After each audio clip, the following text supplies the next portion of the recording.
Друзья, приветствую вас уже в 25-м году. У нас на календаре 2 января.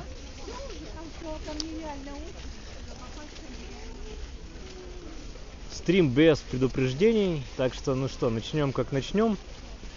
Мы находимся, рассказываю для тех, кто будет смотреть стрим в записи.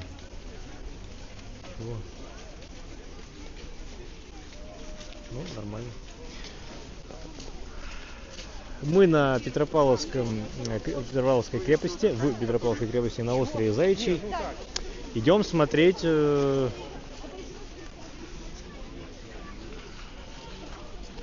а можешь ссылку в телегу кинуть?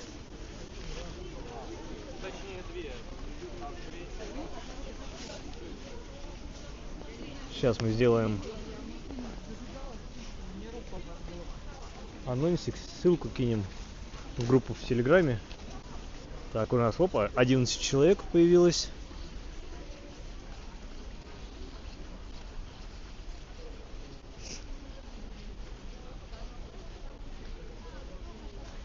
Сейчас постоим, чуть-чуть подкопимся и пойдем. Идем на Петропавловской крепости смотреть фестиваль льда, по-моему, или как-то так называется, Кронш-лед.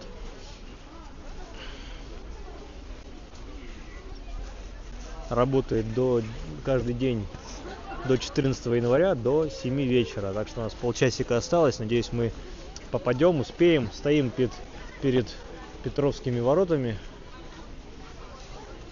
По-моему, Петровские. Ну и все, хорошо. Идем. Идемте успевать.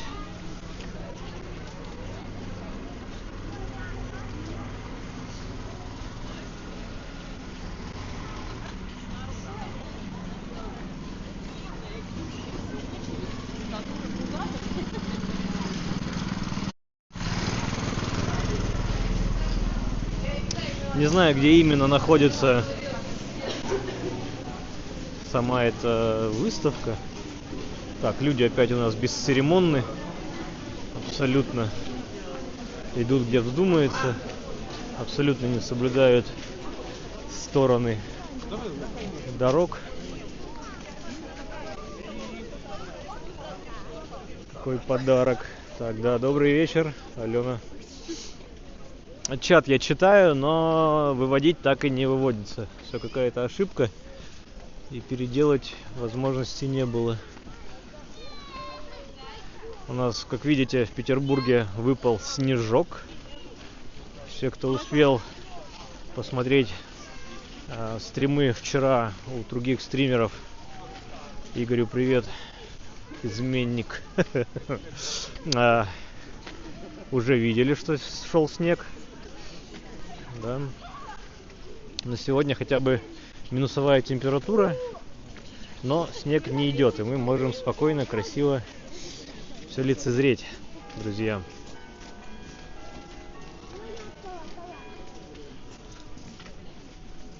Так. Часы на соборе говорят нам, что уже половинка, 6:30.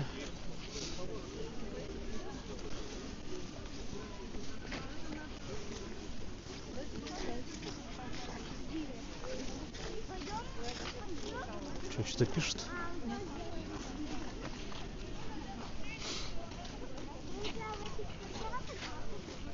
Людей очень-очень много. Прям из метро выходят сплошным потоком. И также сплошным потоком и в метро спускаются. Это станция метро Горьковская. Да, я пытался сейчас запустить в 6 часов стрим на ВК. Но в итоге спустя 20 минут стрима всего 11 человек, или 13 даже было на стриме. Поэтому как-то тест не получился, вот пришлось нам на YouTube перейти. Здесь, я знаю, нас, прогульщиков по Петербургу, больше. Ну и Что называется, площадка проверенная. Даже если по магазинчикам пройти. Всем, кто задонатил там на ВК, большое спасибо. Извиняюсь, что пришлось прервать трансляцию, но на ВК будет в записи, так что возможность посмотреть на красоту города есть. Так, здесь мы свернем сейчас налево, пойдем к Невским воротам.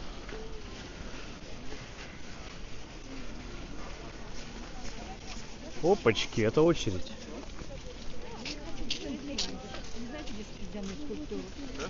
Вот тоже туда, куда ты идешь, да? Это очередь, походу. Ольга пишет: спасибо, с удовольствием буду гулять с вами по прекрасному Питеру. Дядь Коля пишет: с Новым годом, всего самого наилучшего, ура!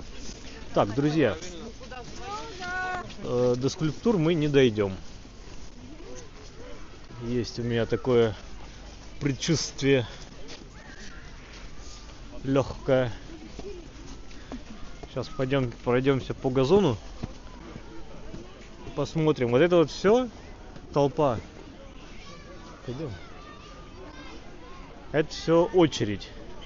Скульптуры все-таки, как я и предполагал, они находятся не просто на улице, а выстроен павильон специальный, в котором поддерживалась отрицательная температура, в то время, когда в Петербурге был плюс. Ну и вот здесь, вот видите, вот это голубое светящееся. Здесь у Нарышкина бастиона как раз этот павильон и сделан. И вот в него очередь. Я думаю, вам не сильно будет интересно стоять в очередь всю эту.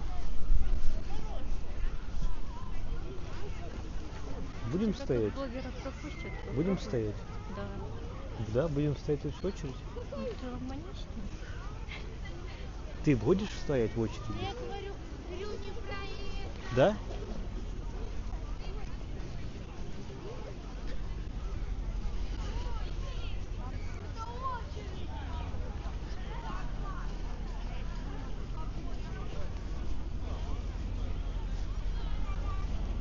Как бы очень интересно, но пока ничего не понятно.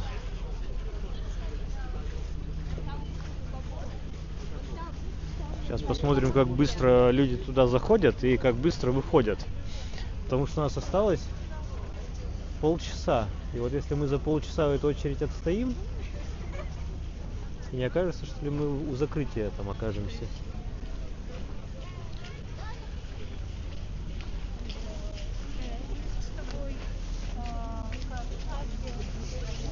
И это вот все очередь.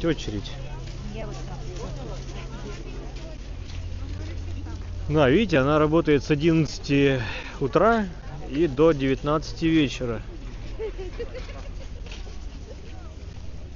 А где выходят тогда люди? У меня вопросики. Это вот все заворачивают. И вот только здесь вот вход получается. А выход где?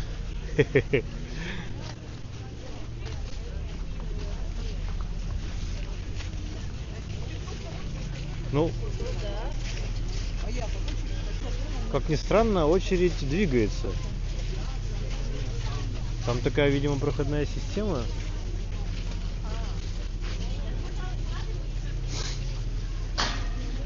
Наглеть и прикидываться блогером, конечно, это вариант.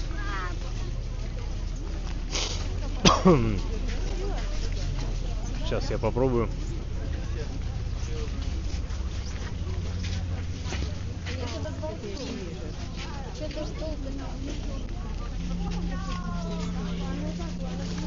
Я ей сказала, ей хочет. Можно вопросик? Я со стримом, чтобы мне всю очередь не стоять. Можно? Нет. Выход у нас. Ну я понимаю. Ну, что вы понимаете? Я тоже могу сходить с телефоном и снимать. Я прям сейчас онлайн у нас идет. У нас товарищи. Нет, Не надо, да? Ну ладно. Так, охранники нас не пустили. Говорят, здесь выход. Но от охранника еще немножко алкоголем пахло. Но, видимо, чувствуется. Ладно, не будем его подставлять. А тут у нас хитрые люди. Мы можем, конечно, так засхитрить. И оказаться... Так, секунду.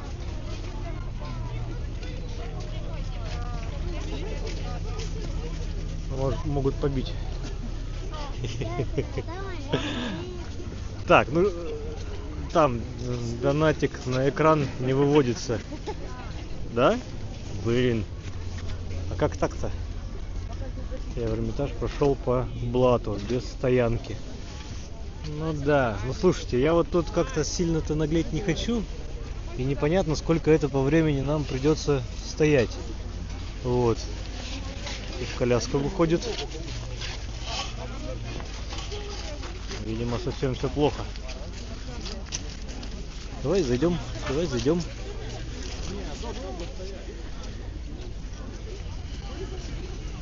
Или мы идем, или мы не идем.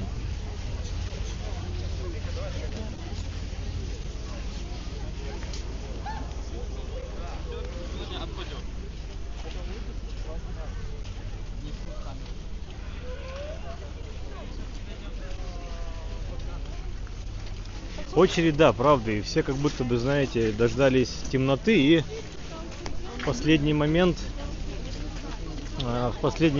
решили зайти. Но я тут немножко сейчас все-таки словлю хейта дикого. Вот. И мы все это дело увидим. Вот. Вот толпа-то толпой. Но а что нам делать, как называется? Друзья, тогда палочку-тросточку на такие случаи надо брать. А какую палочку-тросточку? Сейчас будем, когда... Давайте я, пока есть время, я буду снимать себя и стоять в очереди. Со всеми толкаться и... Не знаю, как получится. Я пока поотвечаю на вопросы, если есть. Давайте пообщаемся по возможности. Очередь, правда, тут очень много людей. Очень. Вы не против? Мы попадаем вам там в объектив. Я вот, честно говоря, против. Можем подискутировать. Мне мужа хватает дискуссий. Сочувствую.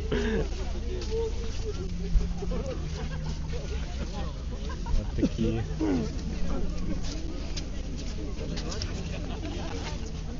Так, что у нас еще имеется в виду? Так, прошел по блату без стоянки. Угу.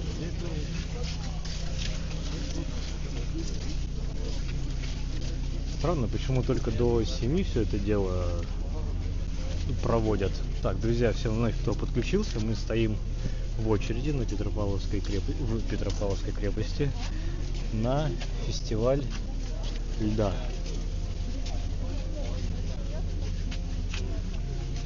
Сейчас пытаюсь прочитать, как это все дело называется,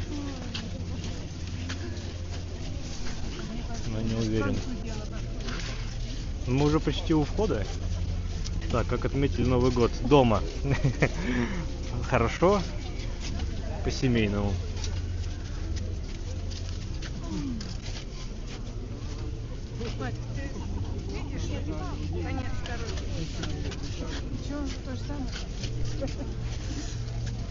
Так, через 8 минут закроется уже, но мы уже на входе, так что мы успеваем.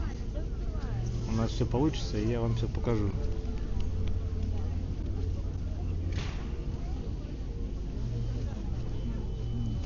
Так, люди, что идут с детьми в колясках, вечером меня удивляют. Детей, наверное, нужно бабушке оставлять или...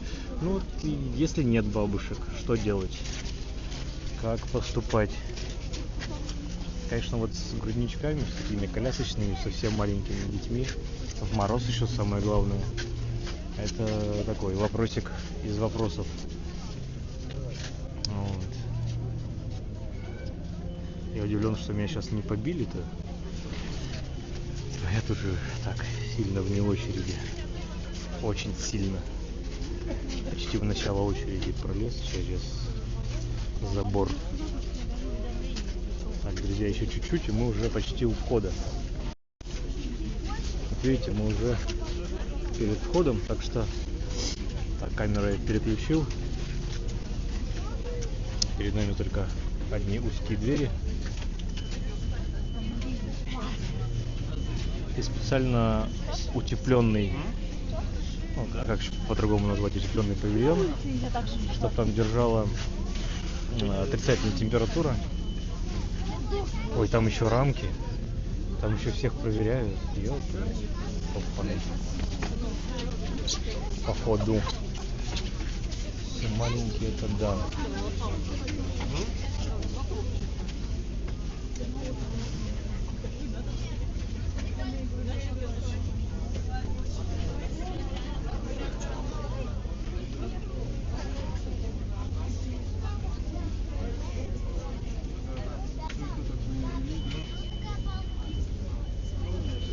Что там пищит? Так, 69 человек. Друзья, мы стоим в очереди, чтобы попасть на бесплатный фестиваль льда. Или скульптур из льда, если по-правильному сказать.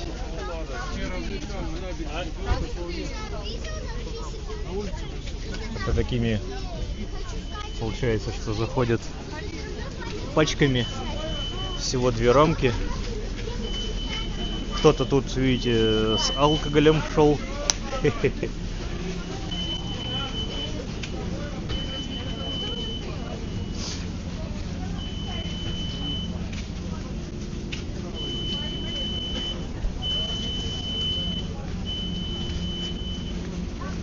Ну как, ну блин. Ну я же не буду стоять в очереди полчаса и просто к 7 только оказаться у входа и... Ну что, ну ладно, ну так получилось, так вышло, так случилось. Конечно, досмотр такой чисто формальный. Здравствуйте. Подходите, пожалуйста. Пофоткаться вряд ли получится.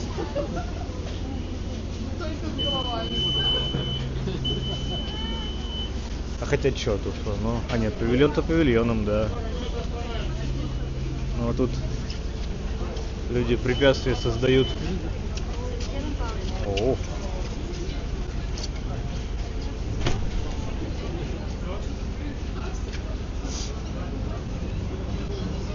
Заходит больше, чем выходят, да?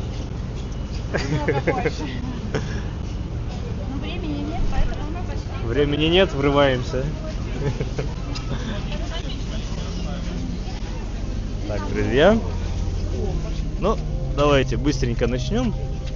Так, сильно я вам. Тут у нас фигурки из щелкунчика. Люди не верят, что это лед. Надо потрогать. Обязательно.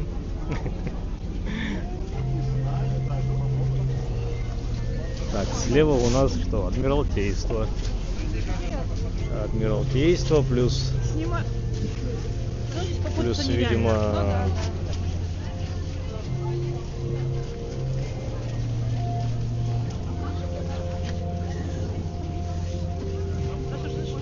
тут и Сапсан.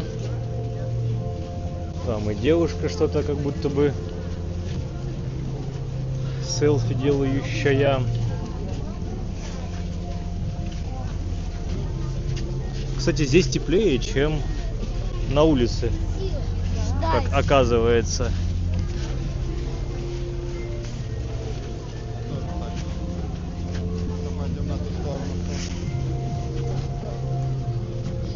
Это вот называется чудо Наташа. Ну как алкашку забирают? Дмитрий, я вам как это? Вы что, маленький что ли? Ну, вот меня никто не общупывал, меня никто не сканировал ничем. Где ты? Если бы у меня что-то было, оно бы осталось при мне. Так что тут же все от скромности зависит.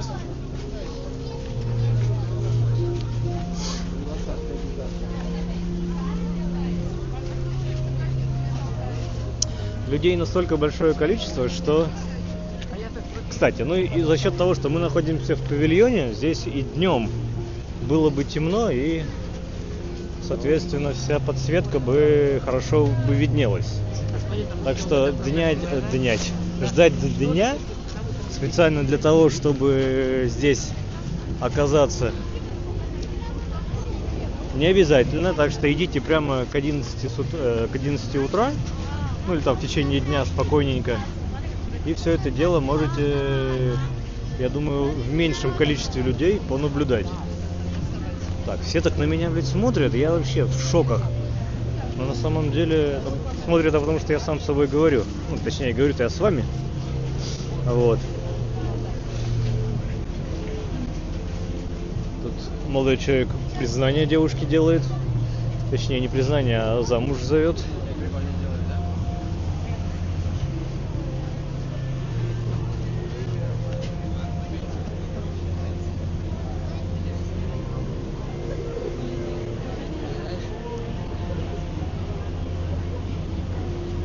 Так, донаты точно работают и точно выводятся.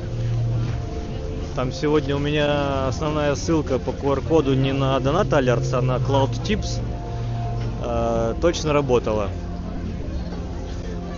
Людей очень много, друзья. Прям... А это что? Это горшок, что ли? Это горшок. И Гоголь. Моголь. Интересно. Интересное сочетание. Там у нас Зингера, Горшенев. Ну да, Гоголь и горшок.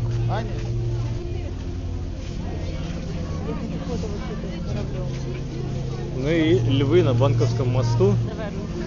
Конечно же, так, узнали, да, это Горшенев Михаил и другой Михаил, только Гоголь, Моголь. И все. Ну, собственно, друзья, вот у нас вся экспозиция, и вот ради этого стоят в очереди. Все пытаются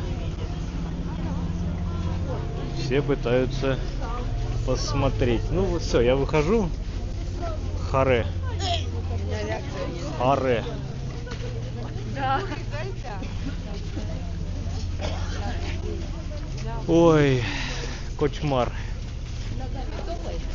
В общем, до 14 января это все здесь должно стоять, работать. Так, мне надо только жену еще найти. Мы тут вместе с ней пришли погулять, посмотреть. Но она постеснялась, как я, мимо очереди скакать. Я вот не знаю теперь, где она. Ну,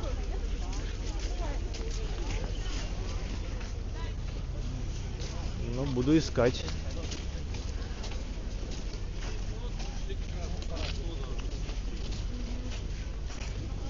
Вдруг она в очереди стоит. Сейчас узнаем.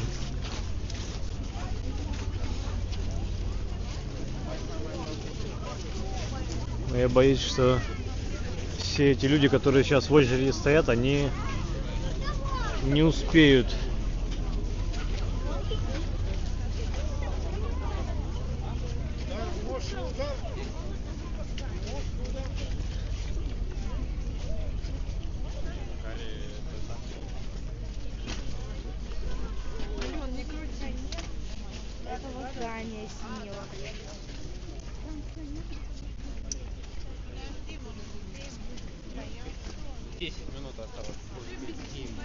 Ну да, вот люди говорят, что 10 минут осталось, и смысла в очереди стоять-то нету. Ведь вы помните, мы подходили, очередь вот там начиналась, и вот все за углом. С загибом. Так. Я так и не понимаю, где у меня жена. Ой. Все, нашлась. Бежит моя жена. Если хочешь, чтобы тебя нашли, стой на месте. Я медленно шел специально. Так, ну, всем добрый вечер. Я диспетчер, да. Раиса, привет. Ну вот осталось 9 минут, но я вангую, что эта очередь не успеет. Ну и за счет того, что там внутри очень много людей, все-таки на входе вроде там пытаются сотрудники как-то уменьшить поток входящих, чтобы не так там толпились. Так, Маргоша, привет с Новым годом. Не люблю повторяться. Игорь, всем добрый вечер, всех с Новым годом. Ну что, так вот бегленько, так вот Кроншлёт, фестиваль ледовых скульптур с 1 по 14 января с 11 до 19 вечера. Каждый день. Приходите, ну на самом деле, почему бы и да. Что делать все выходные, столько времени. Здесь, в принципе, есть где поесть, где попить, перекусить. На Петропавловске. Почему я все на Петропавловске? Потому что на Петропавловске хочу сказать. В Петропавловской крепости достаточно много уже открылось кафешек.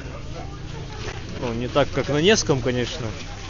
Но, конечно, сказать, что у Нарышкина бастиона, это неправильно сказать-то, потому что Нарышкин бастион вот там в конце. Вот.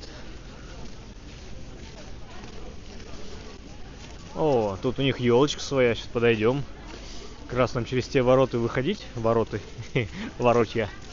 Поворотья. Мимо Монетного двора Санкт-Петербургского пройдем. Очень много людей с детьми. И правильно, что семейный праздник Новый год, гулять надо вместе. Так, Гена поздравляет меня с Новым годом, и вас, Геннадий. Гена, помнишь, ты просил меня принести в палате анекдот про Чебурашку? Так, очередь просто кошмарная, да, Раиса, согласимся. Ну что, движемся к стрелке Васильевского острова тогда. Тыгдым. А там Дворцовая и Невский. Пахнет курицей. Тут всякие... Хочешь что-нибудь скушать? Что? Ценники. Так, и кому интересно прейскурант цен на съестные припасы. Вот здесь вот вафли, френч-доги, кукурузы. Выставлено образцы замерзшие.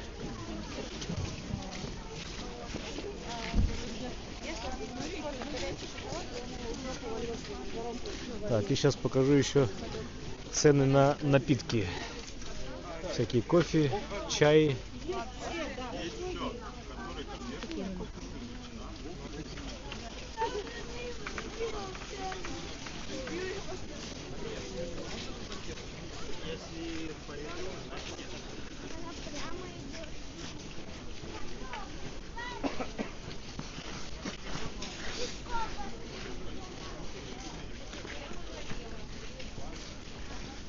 Геннадий Ловелас в чате.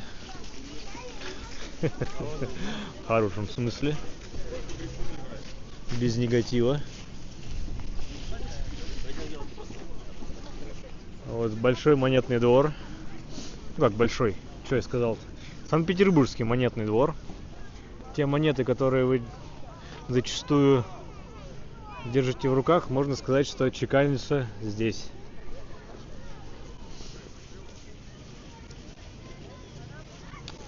Давайте походим вокруг елочки.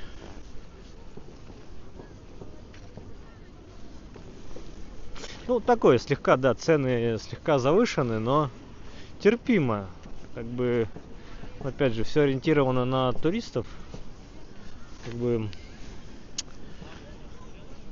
справедливости ради, выбор-то небольшой, знаний минимум, да, ну, это объективно и понятно, почему мест, где еще можно перекусить, Поэтому...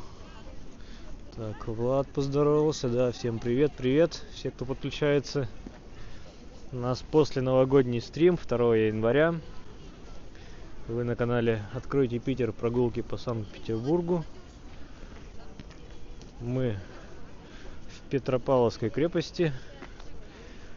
Несколько минут назад вышли с фестиваля ледовых скульптур Кронш лед. Я первый раз, когда услышал это название, мне показалось, ну или подумалось, что это в Кронштадте. И это ехать, тащиться куда-то. А оказалось нет, оказалось на Петропавловской крепости, на Петропавловке.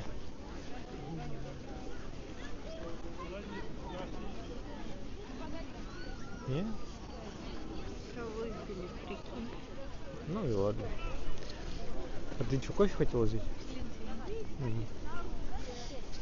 Глинтвейн взять не удалось. Зайдем на выход тогда. А там же еще несколько других было буточек. Да? Все.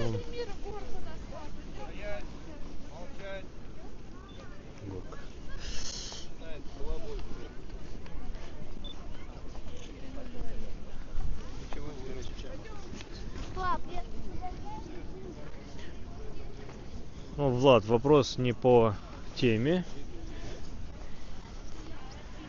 Мы в Асториях не живем. Нужды там останавливаться не имеем.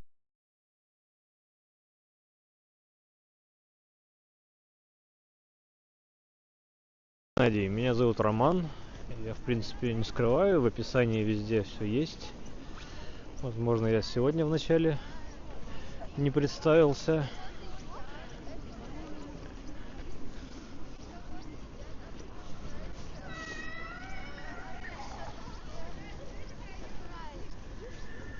Еще интересная выставка «Петербургский модерн». Может быть, когда-нибудь надо туда попасть. Потому что стиль модерн достаточно был популярен на рубеже 19-20 веков. Очень много и архитектуре модерн, и в стилистике оформления зданий, парадных, ну и в квартирах. Естественно. Ну, мини особо показывать там на этой экскурсии-то нечего было, да? Ну, было что-то, но там такое количество людей, что или не подойдешь, потому что все пытаются и посмотреть, и самое главное, сфотографировать. А еще большему количеству людей сфотографироваться на этом фоне тяжеловато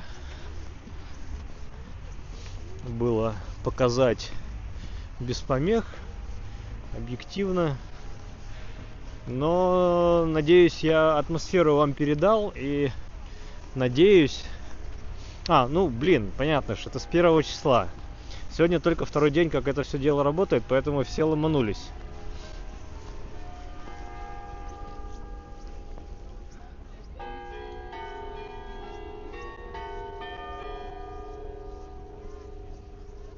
Так, Влад, я вынужден вас в очередной раз остановить, перестать спамить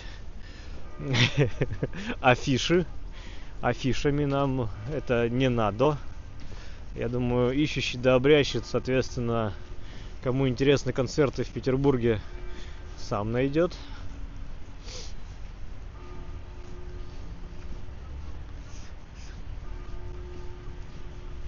Да, это у нас 7 вечера. Бьют часы.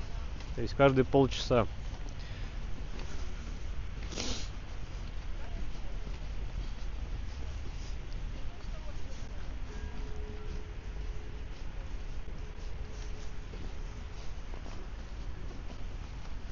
Что там, зарядки хватит? Если что, у меня провод есть. Здесь уже... Вот я вижу, видите, там вот кранчик стоит и новый мост через Кронверский канал строят. Какой-то железобетонный, не знаю, там или просто металлический с бетонным перекрытием.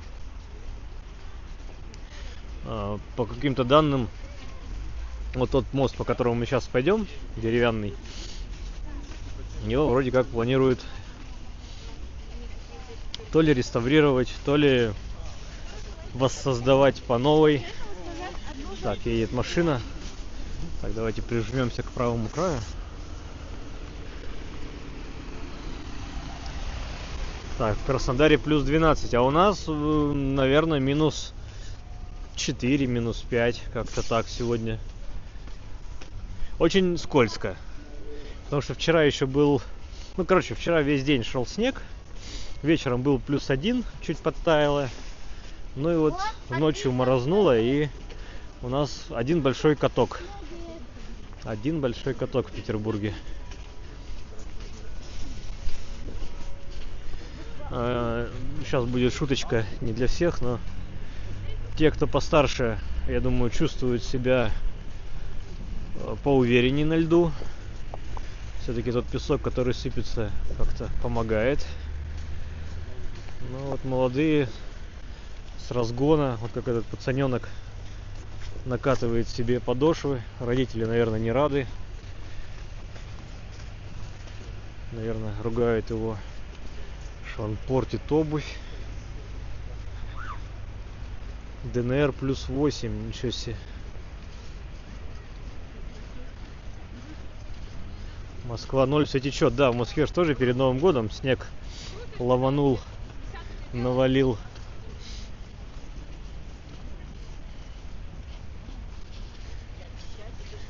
И, друзья, у нас по времени, мы, наверное, часов 8 гулять закончим. То есть у нас еще часок. Вот тут докуда успеем дойти, до туда дойдем. Что увидим посмотреть, то увидим. Успеем посмотреть, то я вам покажу, вы посмотрите. Напомню, а кто не знал, здесь площадка для игры в городки, бесплатная. Здесь сразу и выпить. Давайте спрошу, глинтвейн, может, у них есть. Так, сок, чай, вода, лимонад, капучино, молочный коктейль. Так, глинтвейна не увидел. Ну и наверняка нету. Черный, черника, облепиха. Глинтвейн безалкогольный. Будешь? Нет? Ну ладно. Там было не написано. Ну что так в себе не уверенно-то?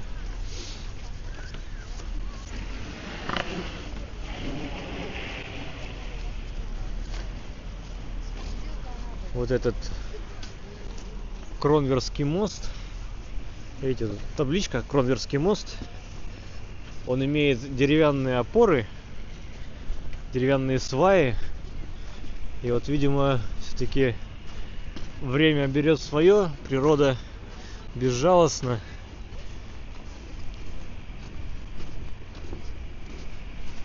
Да, Мира, вы как никто проницательны. Невероятно. Мы, да, с супругой гуляем.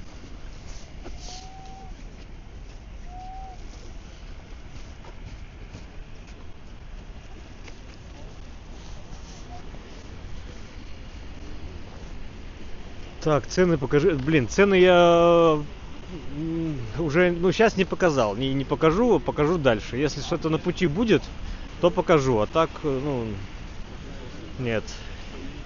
Просто ух ты, как скользим. Давай руку. Если будем падать вместе.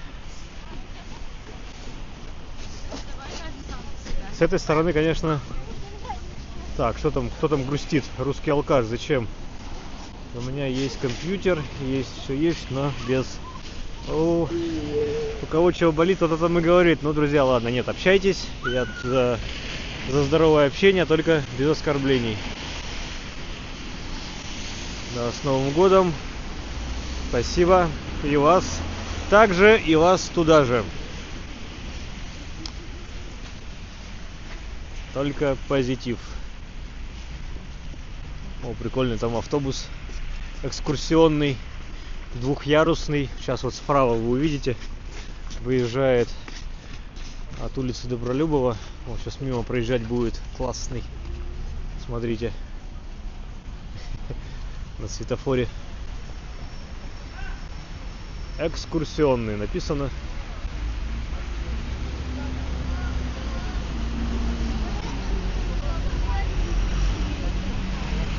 Вот такой.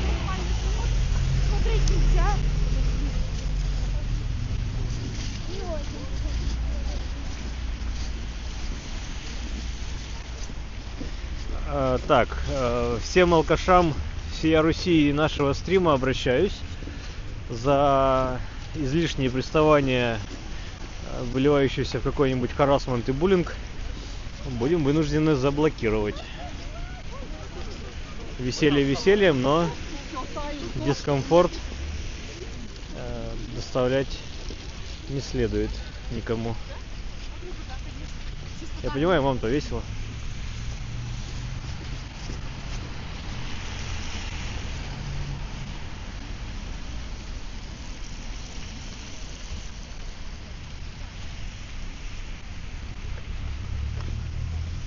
Пока нет.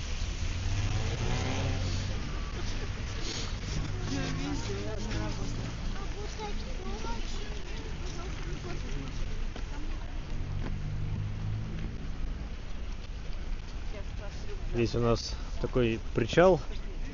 Летом здесь швартуется речное такси, которое курсирует отсюда и на ту сторону Невы.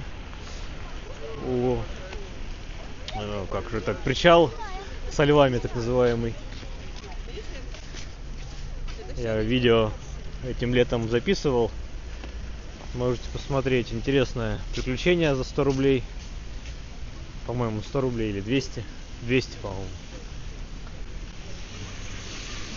Быстро, но брызги в лицо, ветер, отличные виды. 10 минут много времени не занимает, и заодно вы оказываетесь здесь сразу у Петропавловки.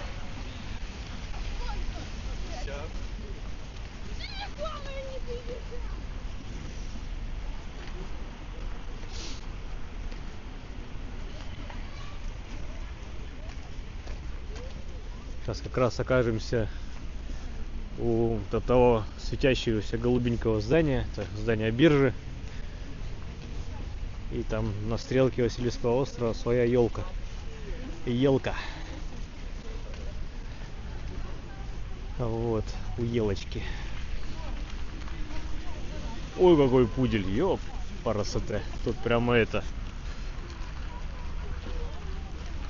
дрессированное чудо. Можно сфотографироваться. 500 рублей на ваш телефон. Делаете Ничего побольше себе. кадров. Как денежку услышали, разбежались, да? Да, это нормально. У нас все халявщики. Один работаем. Но не это, не перетрудитесь. Как я вас понимаю. Ой. Вы слышали, там в толпе у меня сзади те, кто стояли, тут наезд был. Ну как наезд такой. Недовольство, что вот блогер туда-сюда, да я в кадр попадаю. То, что там потом все ходят, снимают, фотографируют, это ее вообще не смущает, что там в кадр она попадет. А вот то, что я стою и себя причем снимаю, она на заднем фоне там мелькает, вот это ей не нравилось. Вот, сочувствую ее мужу, конечно, но желаю счастья.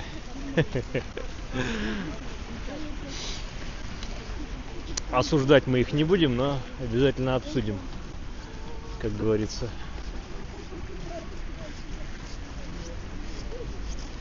Так, нет, мы... Так, русский алкаш, нет, мы не у метро Горьковская, мы уже далеко от него.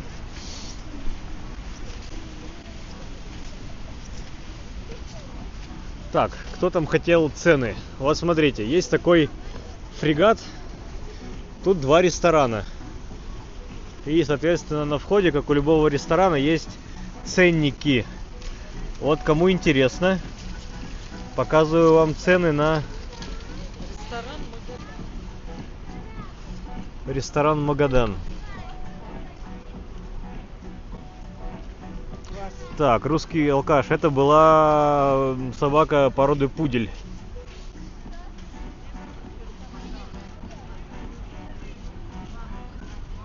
Ну, кто умеет пользоваться ютубом и ставить видео на паузу, тот в выигрышной ситуации сможет сейчас поставить на паузу и посмотреть. Вот, Магадан и второй ресторан. Ну, здесь ценники показывать не буду. Полагаю, что плюс-минус те же яйца, только в профиль.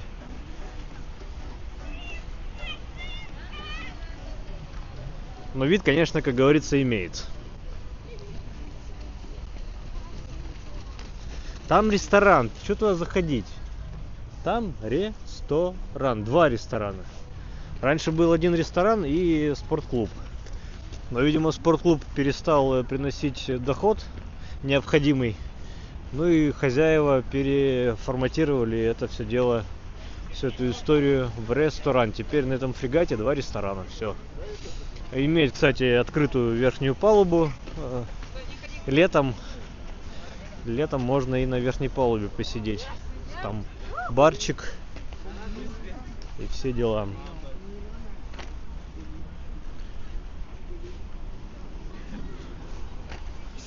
Так, гусары, Игорь и алкаш русский. Гусары полегче. Дамы в чате.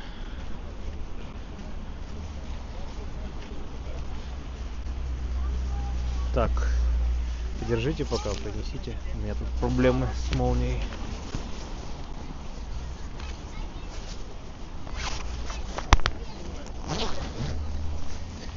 Курточка расстегнулась сильно.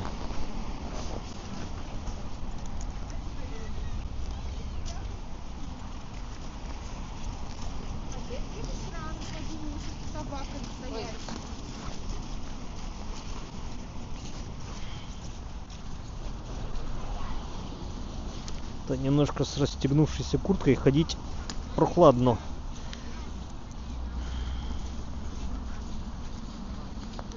Как так у меня получилось застегнуть криво-косо, я не понимаю. Блин.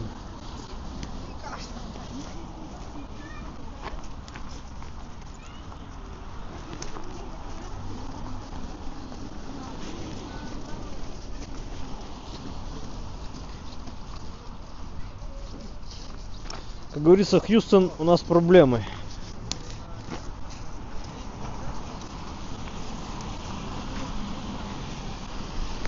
Оп.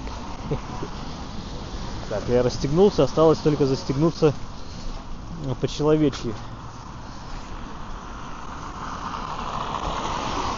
Не по обезьянне.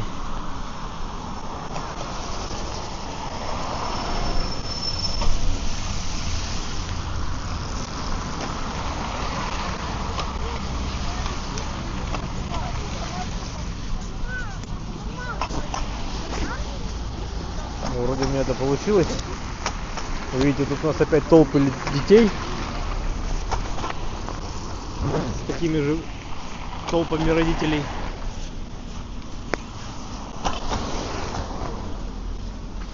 А что у нас тут? Небо снимается, получается как-то. Спасибо. Дякую.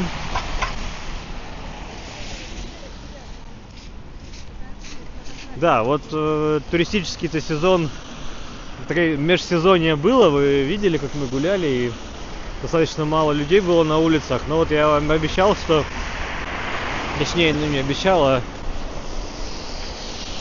предугадывал, что в Новый год опять туристы приедут. И так, привет из Эстонии, да, привет. Многонациональный и межкультурный стрим у нас. Рад, что вы общаетесь в чате, продолжайте в том же духе. Идем по Биржевому мосту, можно сказать, брат-близнец Дворцового моста практически. То есть у него вроде как вот механика вся одинаковая. Только вот вы видите здесь трезубцы на Банковском мосту в виде украшений. А на Банковском чуть-чуть другое. Но сейчас посмотрим. Это вот компанию с детьми обгоним.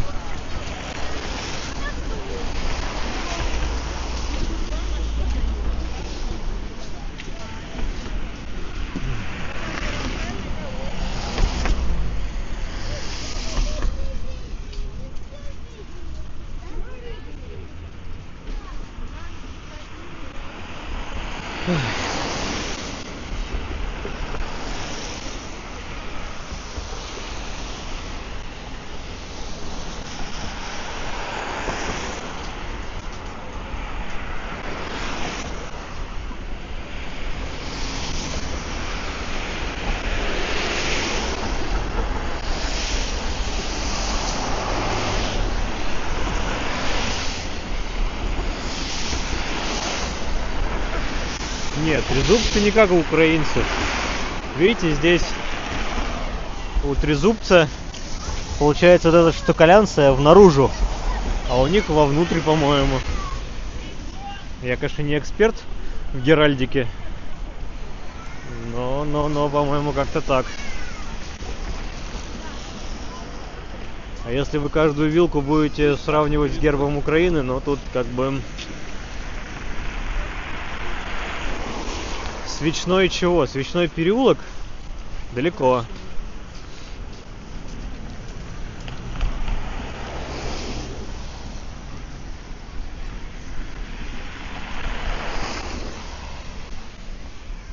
Так, что там должно быть минус 30? Я пропустил рядом из Хабаровска, не понимаю такую погоду. Ну, друзья, ваши минус 30 в Хабаровске это как наши минус 10.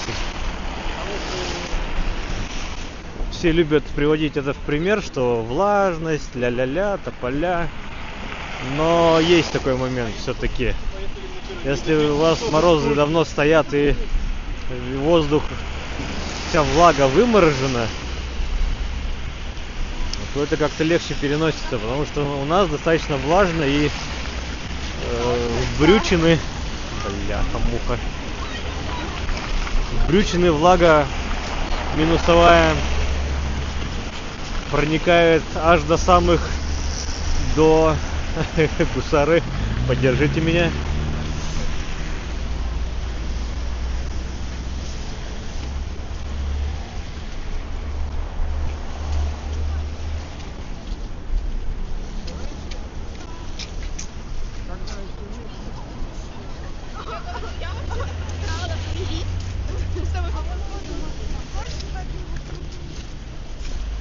Но на самом деле нет, тут к Рюриковым никакого отношения трезубец не имеет. Все-таки по задумке авторов Петербург это,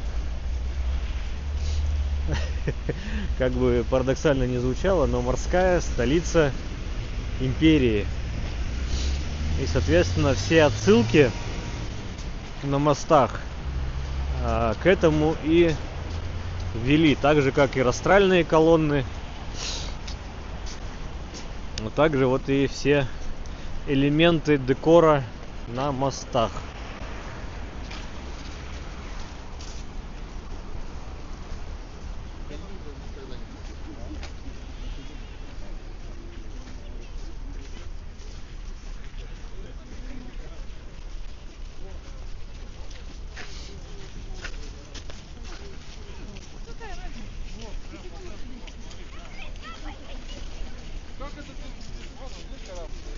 Друзья, конечно, интересно. Я сейчас попробую включить чат. Не знаю, что из этого выйдет. Но если не выйдет, то я просто его обратно выключу. Так, ну скорее всего ничего не выходит, да? У нас черный квадрат Малевича так и продолжает. Печаль. Грусть, тоска меня съедает. Но попробовать надо было.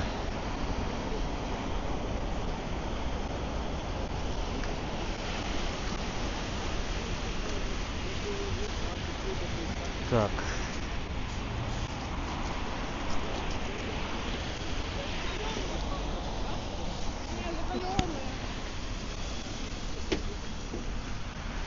Подойдем к елочке.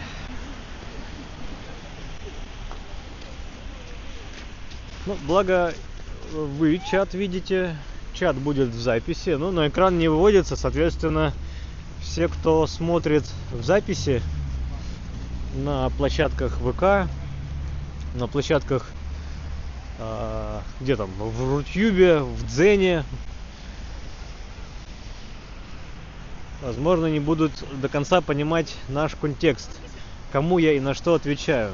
Но я все-таки как-то пытаюсь генеральную линию выдерживать.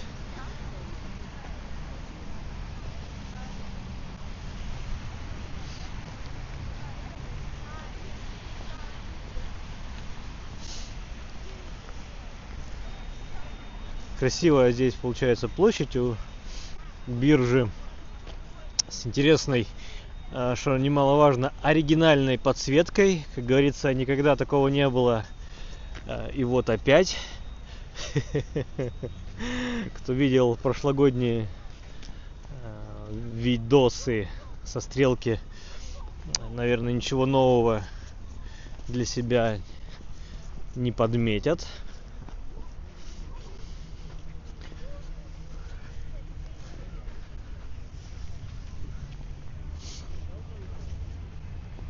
Но елочка хороша.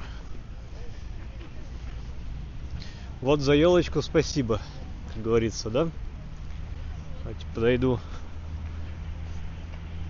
к самому краю стрелки Васильевского. Заглянем, что там у нас за парапетом. За парапетом никого. Ну, то есть здесь еще можно пешочком пройтись. Видите, вот люди идут полукругом. А там уже все, лед Нева. Опасность.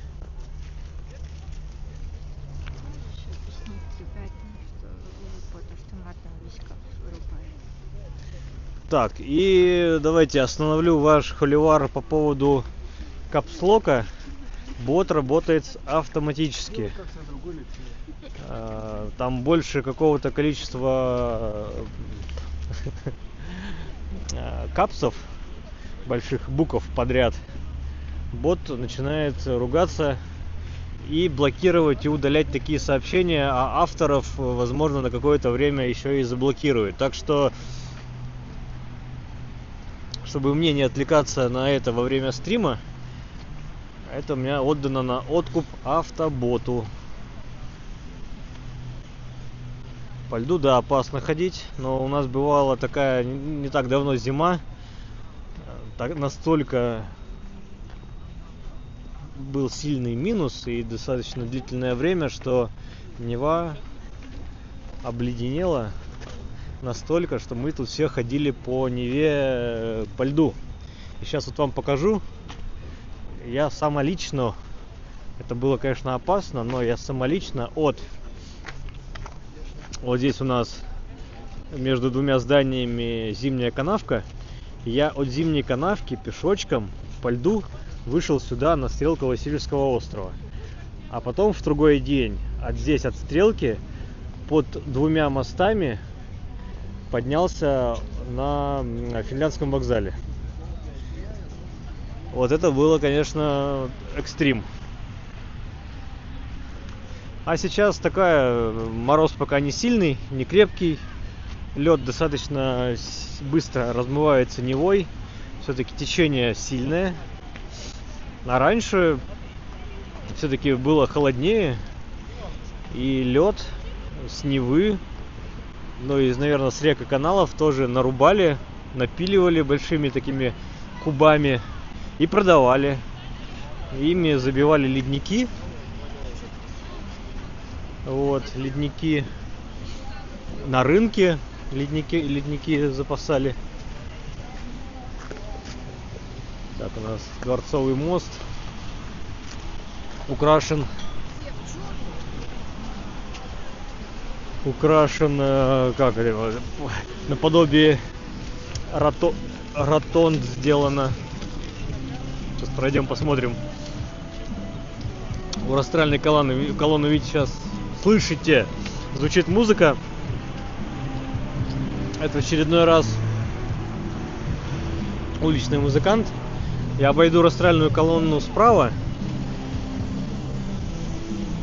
Не хочу рядом с музыкантом проходить близко, ибо там всякая музычка, громко.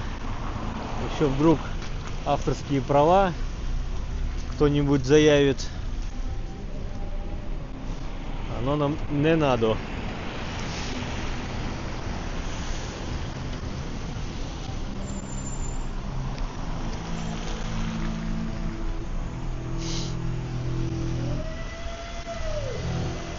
А насчет смайликов...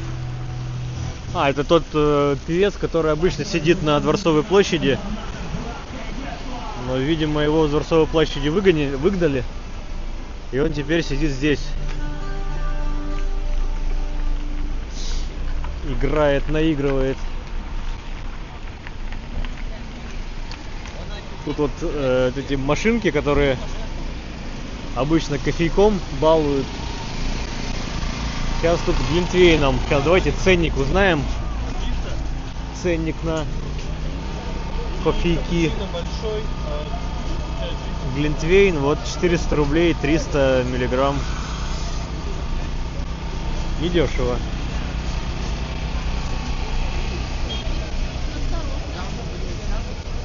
Подъезжают целые автобусы с туристами. С иностранными наверняка.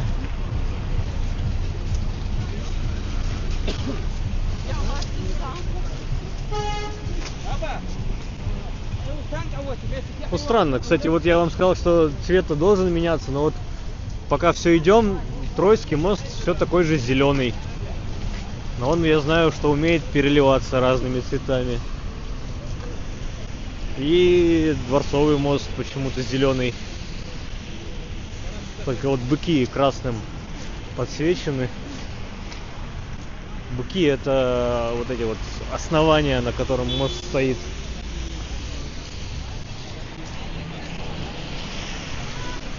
Так, давайте с смайликами тоже не баловаться, потому что какие-то смайлики в чате выводятся, какие-то почему-то нет.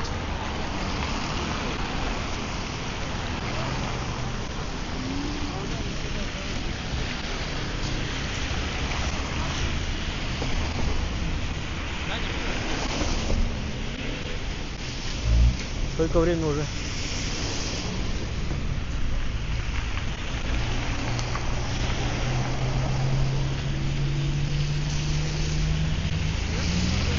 Так, ну вот смотрите, мы идем по Дворцовому мосту, и здесь уже социалистические звезды.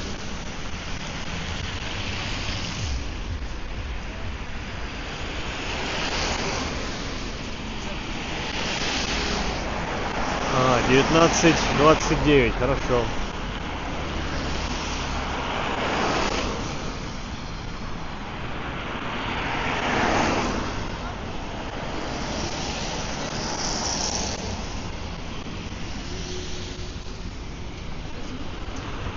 Ну, следующий про смайлики я вот в следующий раз настрою автобота, который смайлики или удалять будет, или блокировать того человека, кто много смайликов пишет.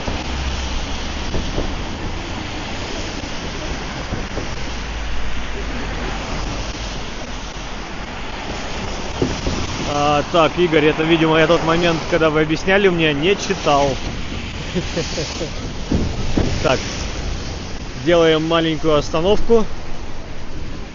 Наблюдаем украшения. Здесь вот в виде ротонд сделаны. Девушка, уйди, пожалуйста. Отличные. Конфликты на фоне фотографирования. Делят гирлянды. Разве что матом не ругаются. И на том спасибо. Вот видите, насколько сильно течение на Неве, что вот часть льда ну, замерзла, где там стрелку уперлась, а так вот все смывает, размывает. Ну, плюс, конечно же, наверняка еще помогают ледоколы речные.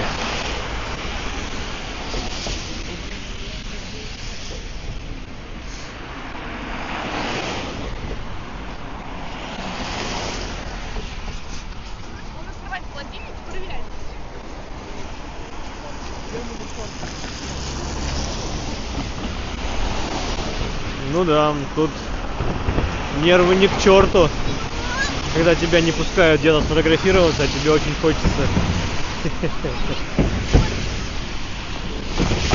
Я думаю, если бы там постояли, может, могли бы и какую-нибудь драку заснять, может даже поучаствовать, может быть даже организовать. Так, да, всех.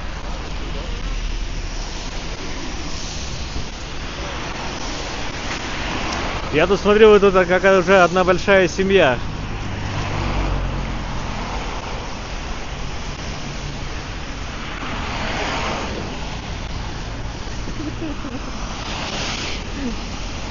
Если бы это не я был. Не важно.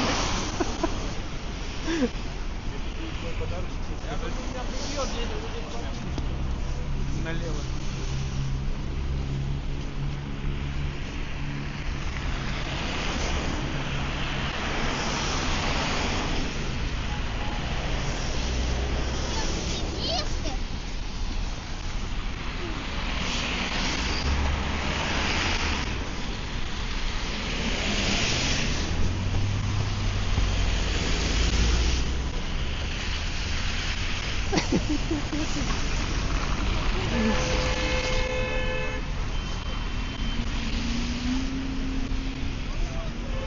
Так я не против, это ж здорово и классно.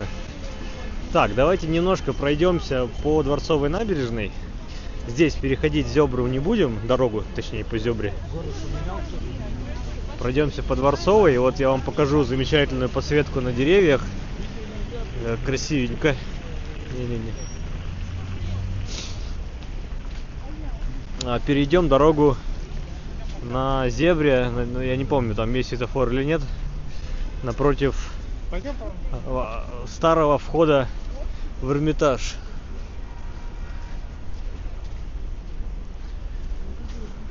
В общем, вы бандиты, да, Андрей? Потому что мы банда.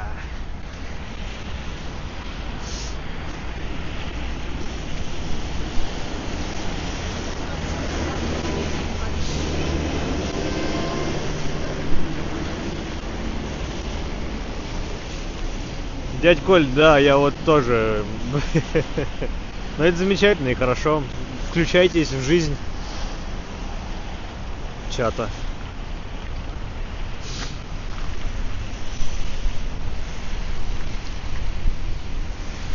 Немного вида на Петропавловскую крепость.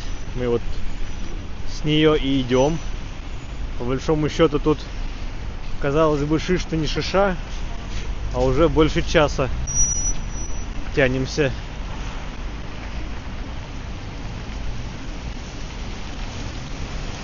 Ну и Зимний дворец — один из зимних дворцов.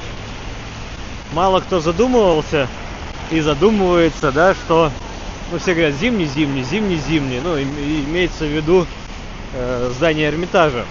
Но Эрмитаж — это больше, чем один дворец, и больше, чем один зимний. Это один момент. Второй момент. Зимних дворцов было несколько, они и до сих пор существуют.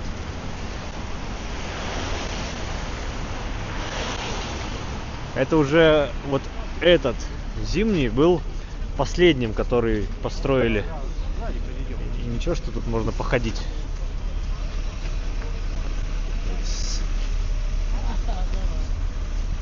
Вышел, блядь, турист, встал посередине, и нормально ему. Стоит, бороду чешет отсутствующую.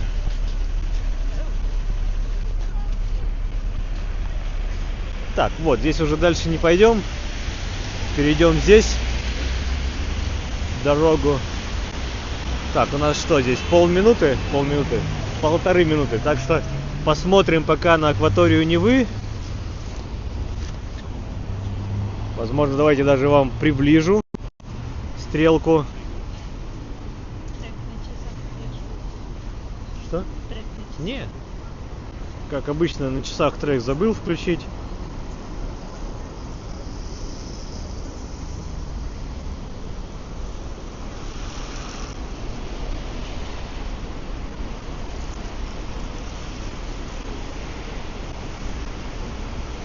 Слева от собора зеленеет. Это телевышка на Петроградке. Русский алкаш, я же говорил, как меня зовут. Что вы?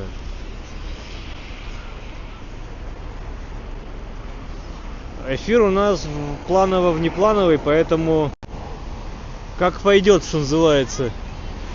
Как пойдет.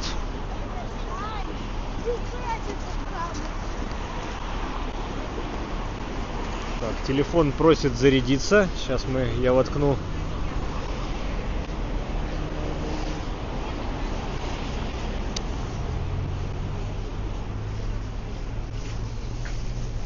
И переходим.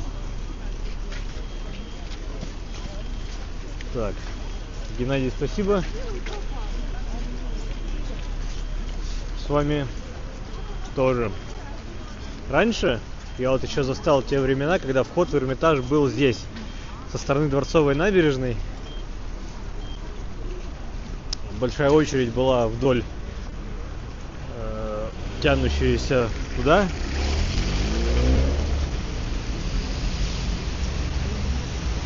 Все заходили внутрь, и внутри уже были кассы.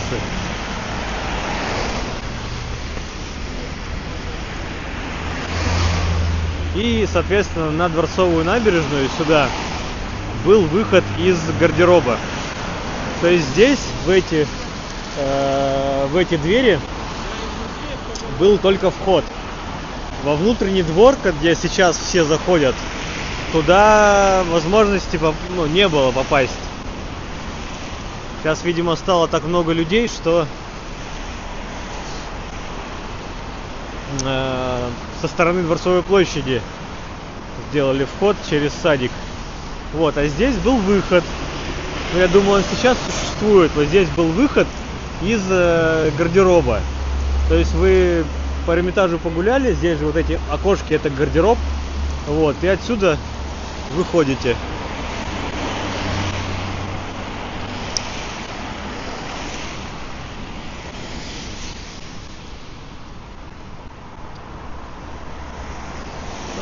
За актив принимается лайки,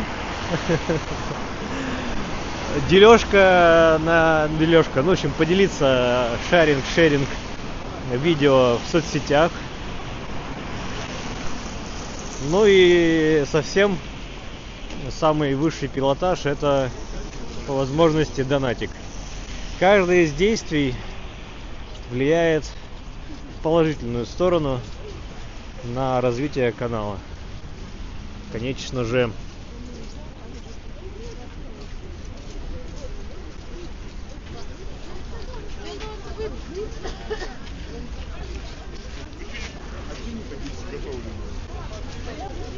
Странные здесь какие-то ограждения наставили.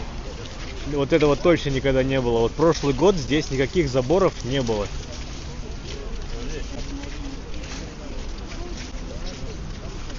Никаких. Как говорится, никогда не было, и вот опять. Вот эти арочки прошлый год были. И светящийся фонтан тоже был. Мы сейчас к нему подойдем.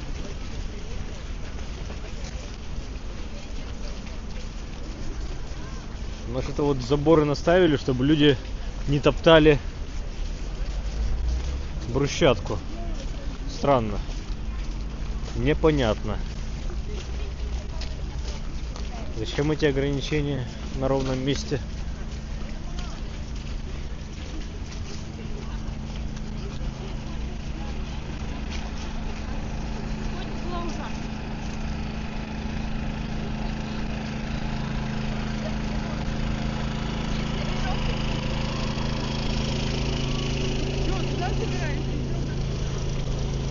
Да, снег берегут, тот единственно невытоптанный.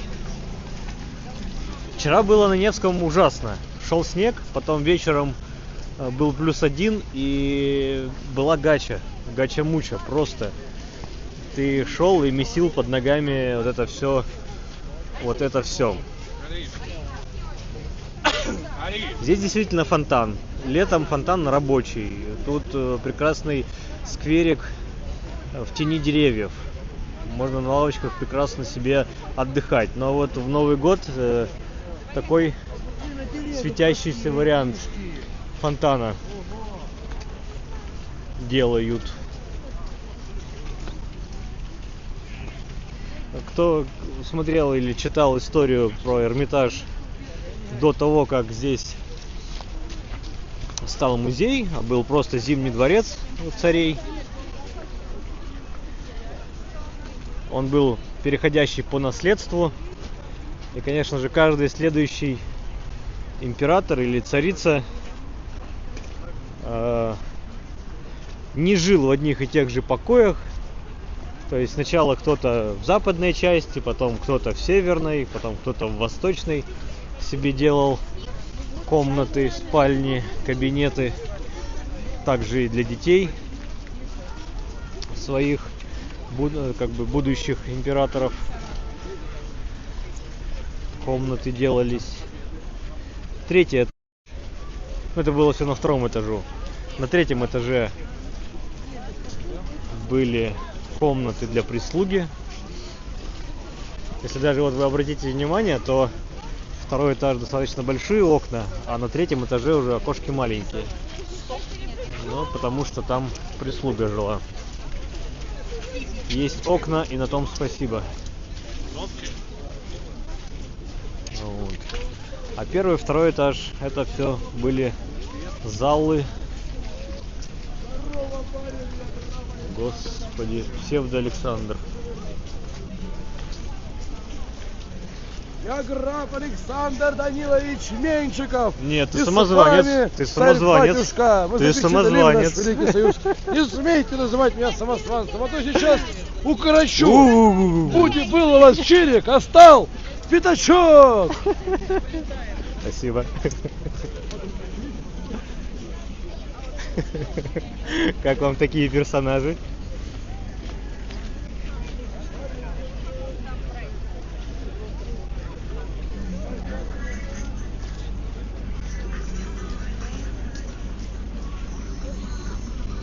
Интересное сочетание Деда Мороза и какой-то графини. Графиня от слова графин. Так, кто не понял, кто не разобрался, кто заблудился, где мы ходим, мы уже на Дворцовой площади.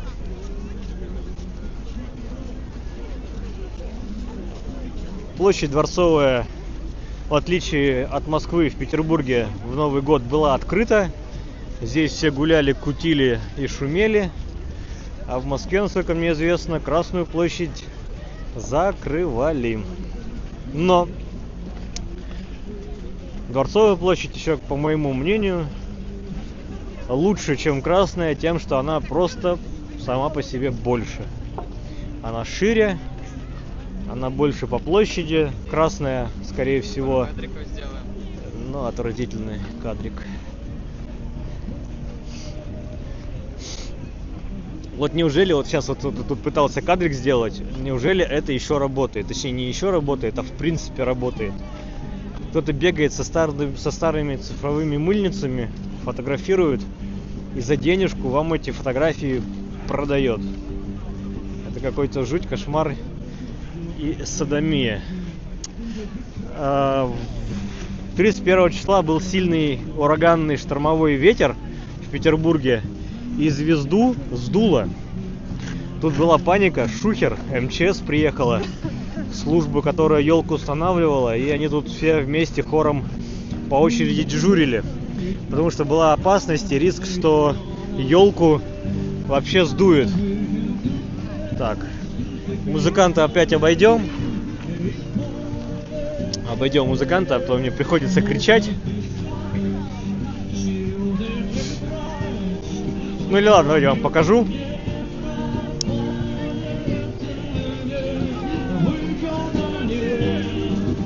Авторские права, если будут, то я заглушу.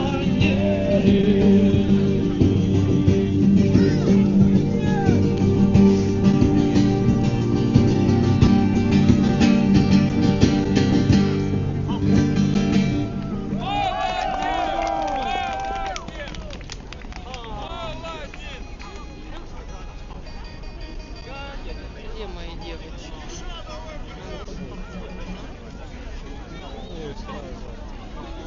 Ну и вот донатики закидывают. В целом вы тоже можете.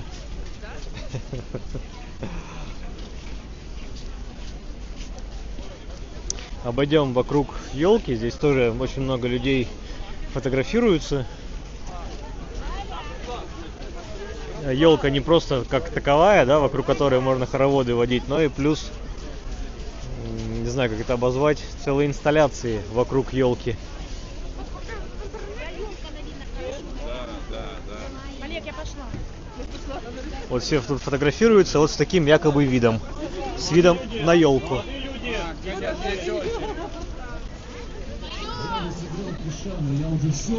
Вот тут чуть драка опять не случилась. Но вы к чему? Зато елка настоящая. Это живая елка. В отличие от модных нынче в последние годы искусственных инсталляций.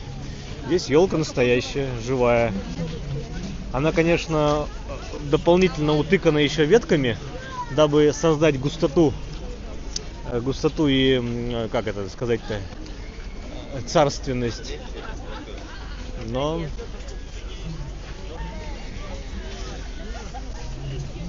сейчас мы ее огибнем и пойдем на Большую Морскую выйдем.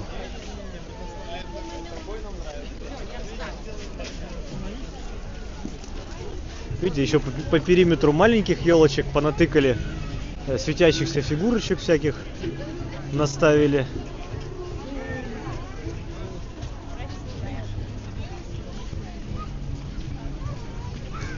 А под ногами у нас брусчатка. Видите, она блестит, это лед. Опасненько.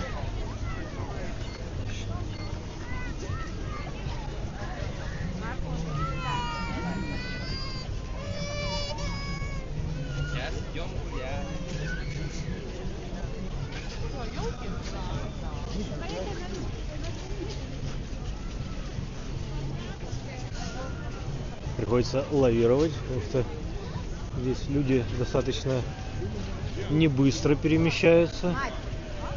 Все оглядываются, видимо, большими компаниями приходят, теряют друг друга и ищут.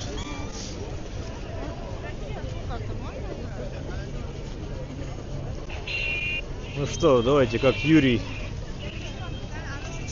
Он сказал: поехали, и махнул рукой. Ну вот елка действительно 31-го чуть не улетела в закат.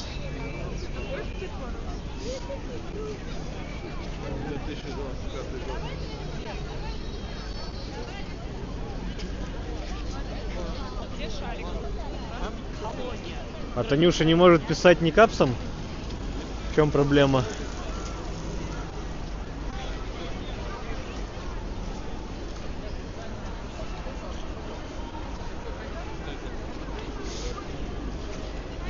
Да, людей такое ощущение, что еще больше, чем 31 числа здесь.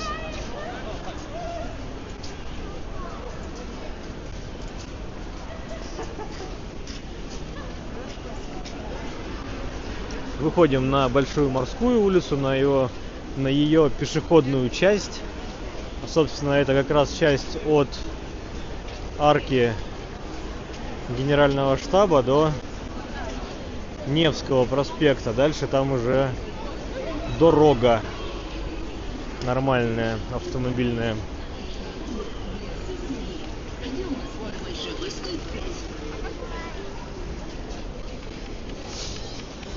Вселенная размещается.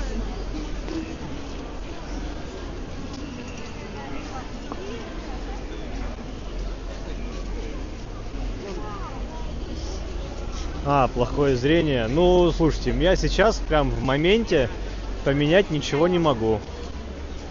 А зрение плохое, оно все-таки лечится увеличением разрешения монитора, увеличение шрифта на телефоне. Так что не надо мне тут ля-ля, господа. Все мы взрослые люди и должны понимать, что есть цивилизованные пути решения вопросов и задач и читерские. Капс — это читерский. Так что автор все понимает. Это вы, авторы, пытаетесь развести.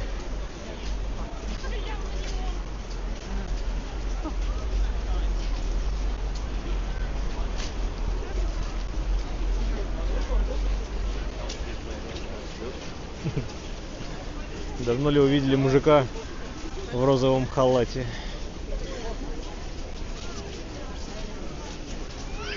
Ты замерзла? Как? Ну, сейчас на Невский и по Невскому пойдем. Да мы нежные дойдем. Давай дойдем. Ты хочешь туда вовнутрь?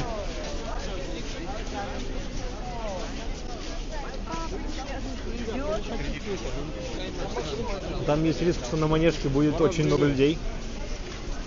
Надо к этому готовиться. Кто-то возле попы медвежьей.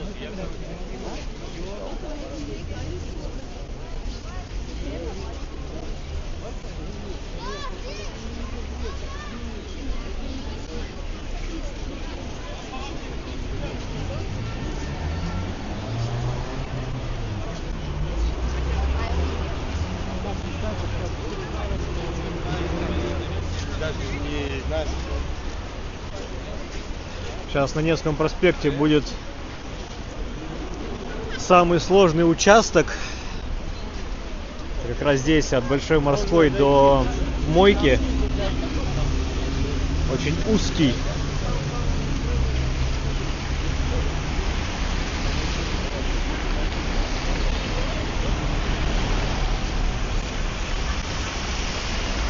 Узкий и тесный.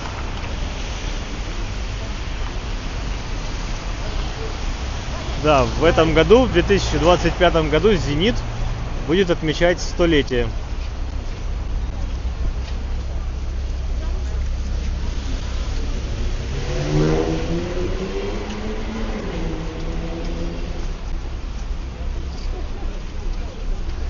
Вот на этом участке Невского всегда проблема. Очень медленно тянется человеческая толпа. Потому что очень узко и много людей в обоих направлениях. А еще вот кто-то останавливается и фотографирует. Но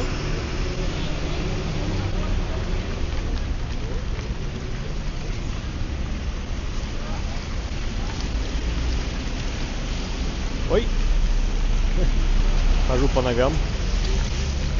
Да, ничего, нормально. Да, постоим, подождем.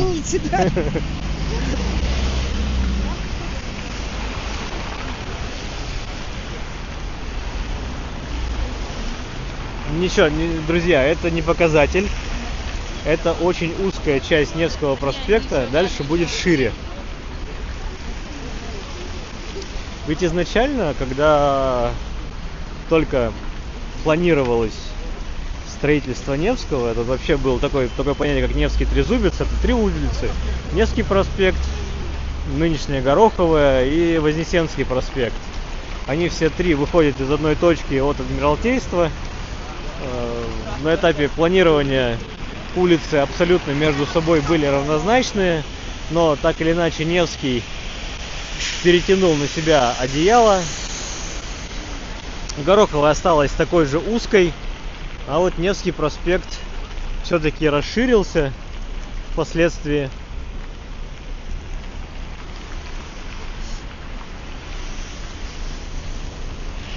Вознесенский Там плюс-минус пошире стал, но вот на Невском людей, конечно, ого-го. Ого-го.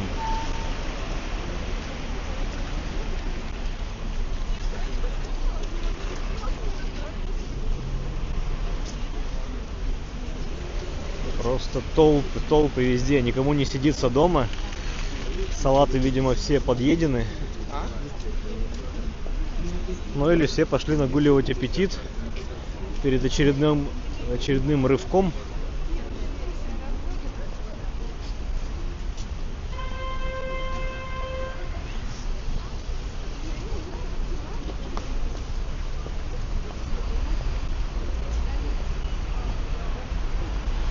Друзья, приношу, приношу извинения, возможно, за непонимание творящегося в чате, ибо я не способен улавливать все взаимосвязи точнее, в вашем общении.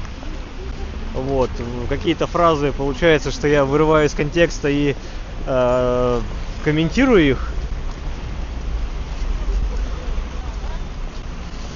И как получается, что не всегда адекватно. Так что простите злого дядьку, то бишь меня. Ну да, наверное, местные горожане, петербуржцы, ленинградцы сидят по домам или на дачах.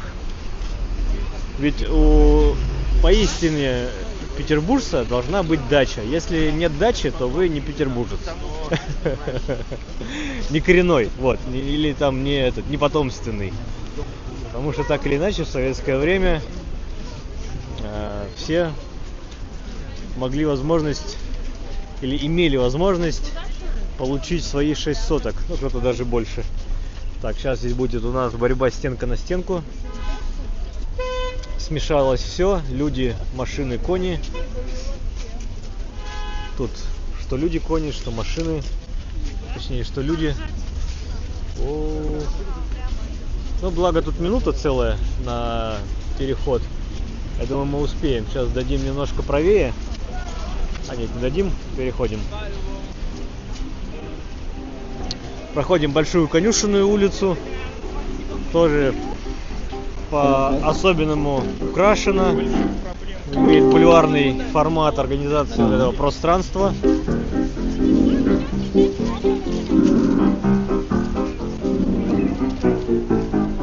Потому что только смелых уважает высота, потому что в самолете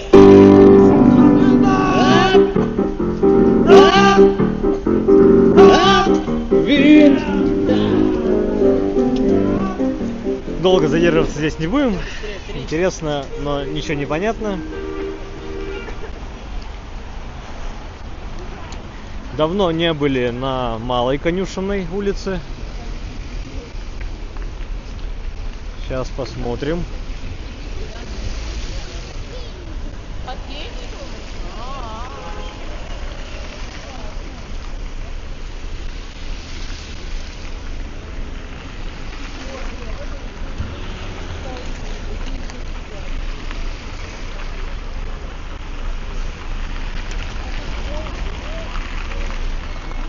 Так, что у меня стабилизатор не хочет заряжаться.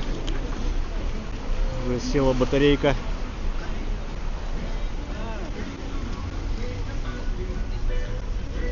Так, здесь Деды Морозы на мотоциклах.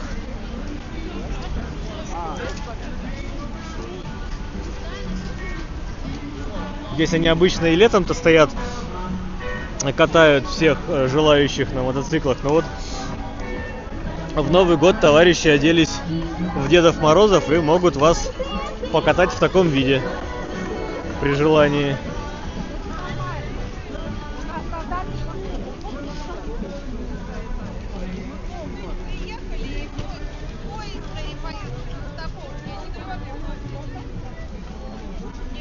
Конечно, попилации у них мощные, фирменные, какие-то BMW, возможно, даже. или еще что-нибудь. Goldwings фирмы Трициклы. Ладно, идем далее.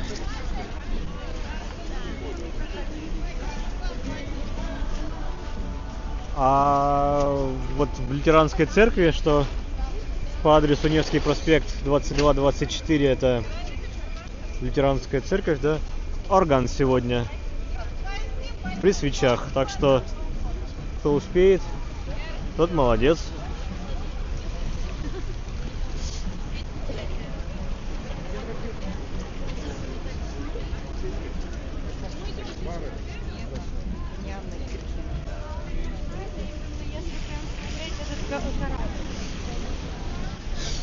С правой стороны дороги у нас виднеется елочка перед Казанским собором. Так, да, собор святых Петра и Павла, лютеранский, действующий. В советское время в нем когда-то в советское время в нем был бассейн. Была организована чаша, усилен фундамент. Сейчас это все демонтировано, и собор действующий. Так, пройдемся по Малой Конюшенной. Чуть-чуть. Буквально дойдем до Гоголя. Давайте дойдем до Гоголя. И там по самому короткому переулку в Петербурге выйдем на канал Грибоедова.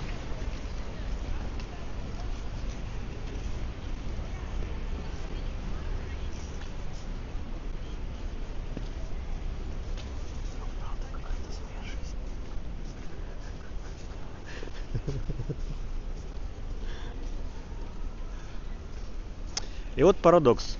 Мы на Малой Конюшенной улице. Вот какая ширина между домами на Малой Конюшенной и какая была на Большой Конюшенной. И поэтому я всегда путаюсь. Она вот правда, она больше, но это пешеходная улица. А Большая Конюшенная, она бульварного типа. Памятник Николаю Васильевичу. Николай Васильевич, а я его Михаилом, да, обозвал там, когда мы ледяные фигуры. Ну, будем считать, что это все был кликбейт. Я нарвался на комментарии.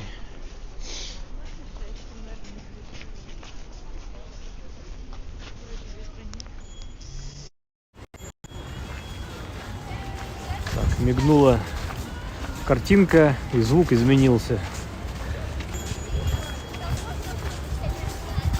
Ушли от проезжей части.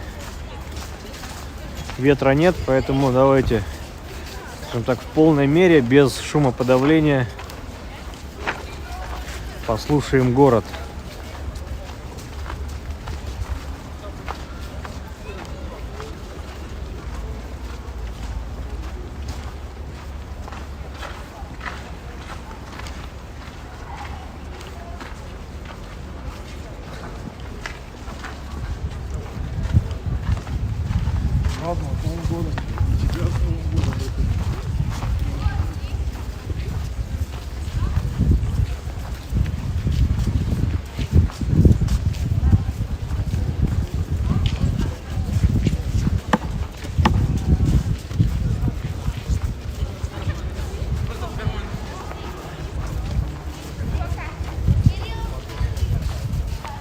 Впереди у нас будочка метеорологическая, музейного типа. Ну, точнее, она сама не музейная, она сама по себе музей. В ней установлены приборы с более чем там 100-летней давностью по измерению температуры, давления, возможно, еще чего-то. Сейчас подойдем, посмотрим, покажу вам.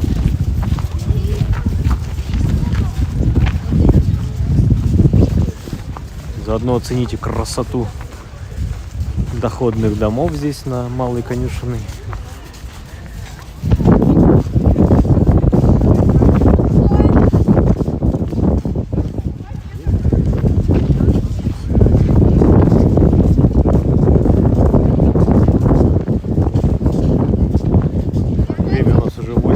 часов 5 минут, о чем свидетельствуют часы. Ну и здесь историческая справочка об архитекторе. И вот тут за окошками какие-то тут приборчики, барограф, например. С другой стороны термограф. То есть он не просто записывает, точнее показывает температуру, он еще и записывает. То есть да, тут и температура, и давление измерялось и записывалось. Так, ну дальше мы не пойдем. Здесь у нас, по-моему, шведская церковь. И вот по этому коротенькому переулочку выйдем к каналу Грибоедова. Там нас ждет красивейший и интересный мост украшен. Так, да, Ярик, всем привет, говорит. Ответим ему тем же.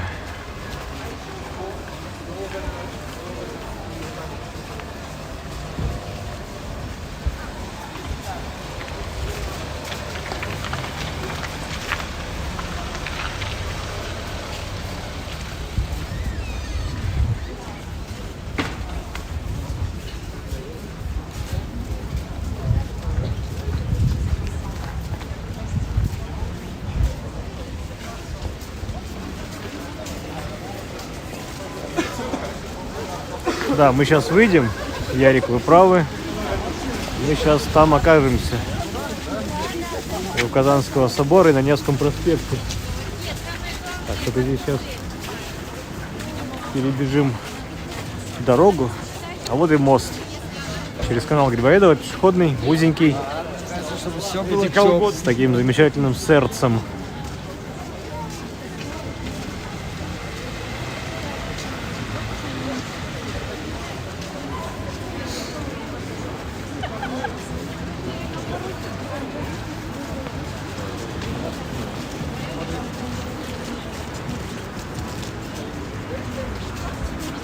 Слева у нас Спас на Крови. Да, Итальянская улица. Вот туда у нас уходит, соответственно, и мост. Плюс-минус как-то привязан к этому топониму. А мы пойдем к Невскому обратно. Да, Ярик, вы поражаете нас своими знаниями. Это радует. Так, вдоль канала не пойду, потому что здесь достаточно узко. Пойдем по-человечьи. Ну, в смысле, со всеми остальными.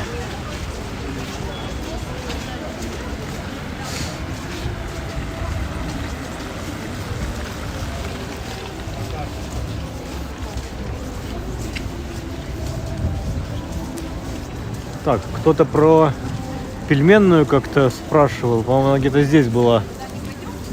Но, по-моему, что-то уже я вот не вижу. Здесь только Marketplace и Чача. Это грузинская кухня. Странно, мигать должна. Когда заряжается, мигает. Нет, непонятно.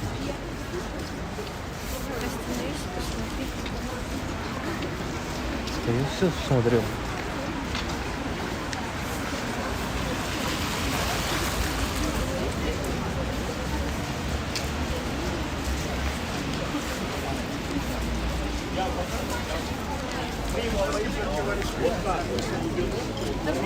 Она хочет быстрее домой, да? Да. Носки пооткрываешь. Так, в Казанском соборе находится Кутузов вроде. Он не в самом соборе, он с внешней стороны у стен. Там похоронен, есть табличка. Приглашаем, мы делаем мини-камеру.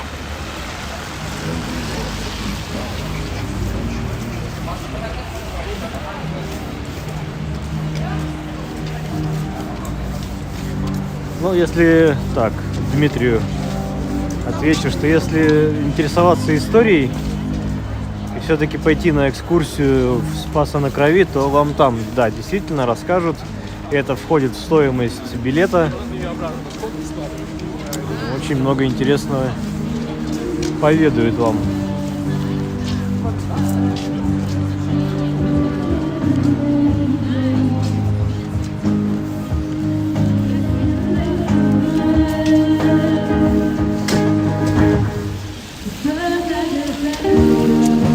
Так, сейчас по самому Невскому не пойдем, здесь перейдем дорогу,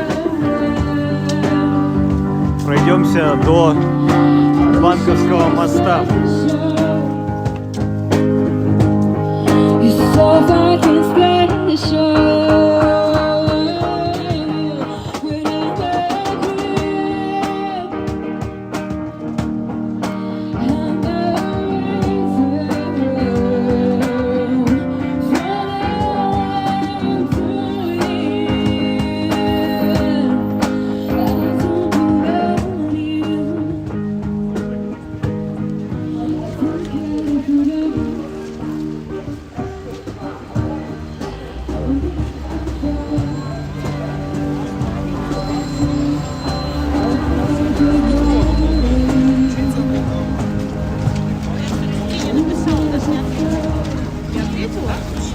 Она мне прислала какое-то видео дурацкое. Да, людей, конечно, дофига и больше. И самое глупое и нелепое то, что люди буквально не держатся никаких там норм и про приличие тут вообще речи нет. Все-таки держитесь с правой стороны и все. Ну или видите, как-то обходите левее или сильнее правее. Вот это вот толпа на толпу, конечно. Вот я вот вижу, есть левее свободно, я левее держусь. Зачем вот это устраивать ледовое побоище на зебре? Так, сейчас пройдем мимо таблички о Кутузове. Как раз вот памятник ему. Ой, что я о Кутузове-то говорю? Или Кутузов, да? Правильно? Постойте, конечно.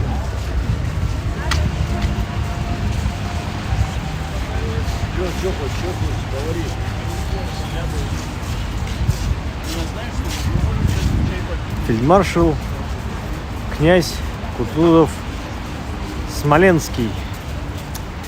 И самое интересное, кто не знал, а я вам сейчас расскажу, поделюсь. Опять же, эту информацию нам подсказал Юрий, тоже постоянный зритель канала и консультант.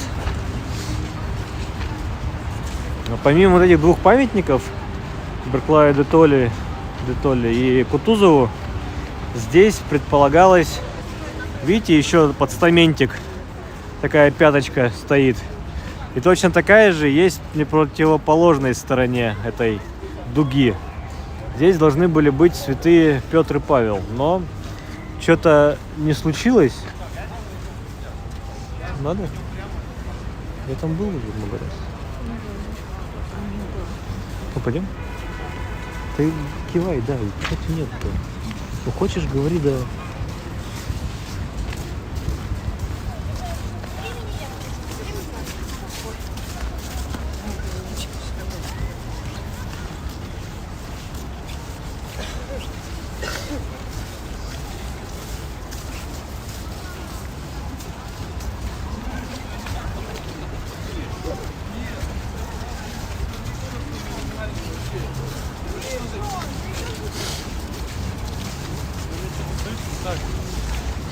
Какая-то дикая любовь у торгашей вот к этим всем светящимся шарикам на палочках.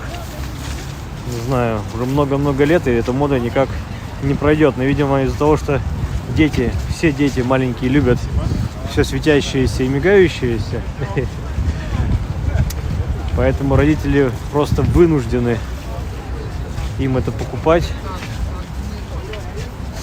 Так, ну здесь у нас вертеп Казанского собора. Соответственно. Ну и видите, здесь какие-то палки якобы торчат. Это клумбы, здесь розы.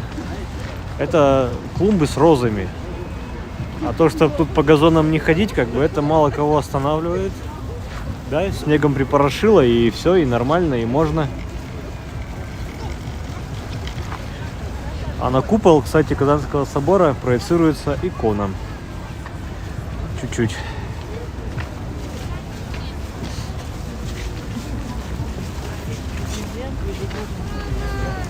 Сейчас пройдем с левой стороны, обойдем Казанский собор, дойдем до Банковского моста.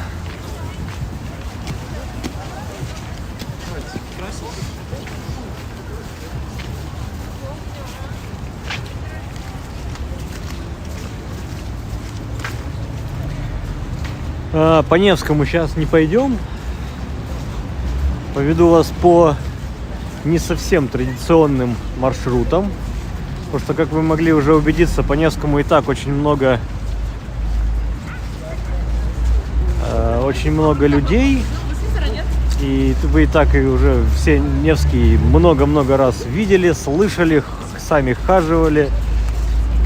Повторяться, как говорится, не хочется.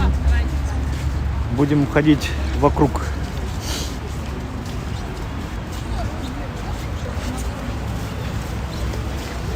Мосты разводят в сезон навигации. А что значит в каком месте? В каком месте моста или в какой мост разводят? Переформулируйте, пожалуйста, свой вопрос, Влад. Не круто.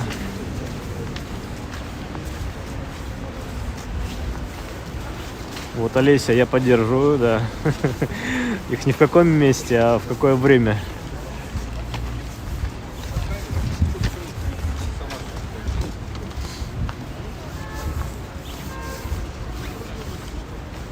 Так, вот сейчас подойдем вот к стене. Там есть табличка, нас интересующая.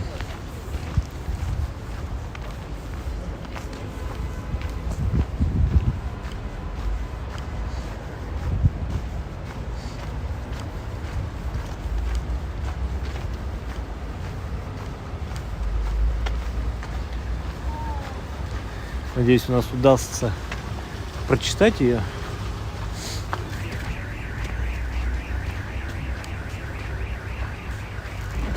Так, все упование мое на тебя возлагаю, мои житти сохрани кровом твоим. Так, это не та табличка.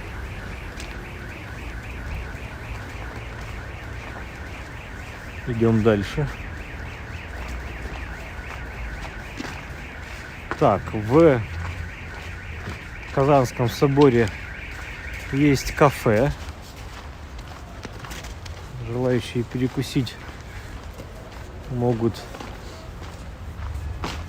в кафе Крипто зайти. Но, скорее всего, вот эта табличка, которая здесь сейчас была под иконой, это как раз то место, где Кутузов похоронен. Какие интересные, да? Портик, колонны. Монументальненько, конечно.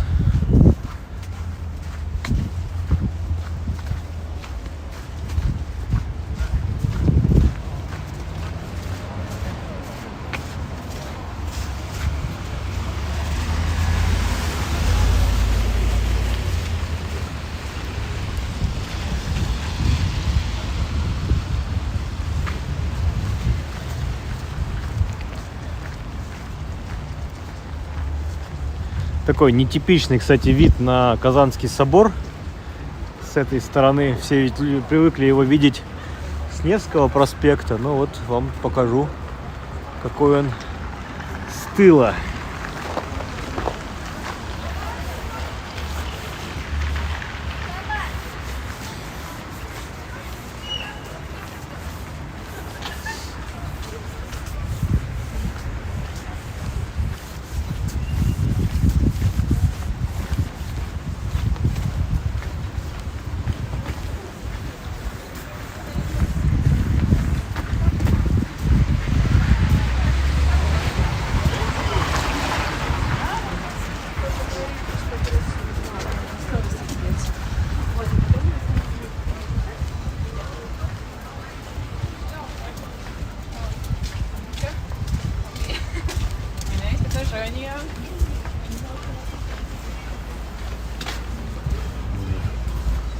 Рука затекает.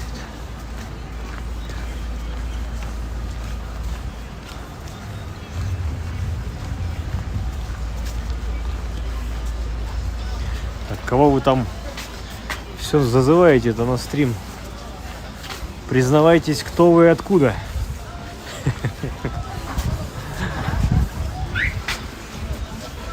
Кафе Гарсон.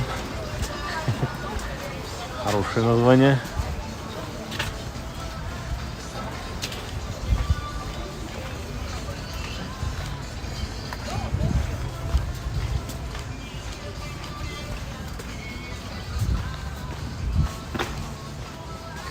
Там у нас на противоположном берегу канала Грибоедова клуб «Руки вверх» Сережи Жукова. Ну и музычка играет соответствующая. Мы у Банковского моста. За ним у нас здание Государственного экономического университета, бывший ФИНЭК, финансово-экономическая академия. А еще ранее это был Государственный банк, в котором, скажем так, что ли, ну, грубо говоря, казна хранилась.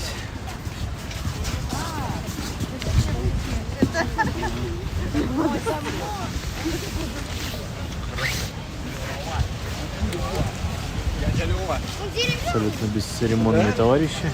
Ну, опять же, всеми узнаваемые львы. Кстати, одни из ледяных фигур на выходе были они.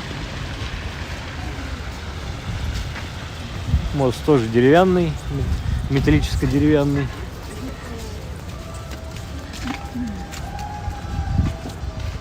Красиво украшен, подсвечен.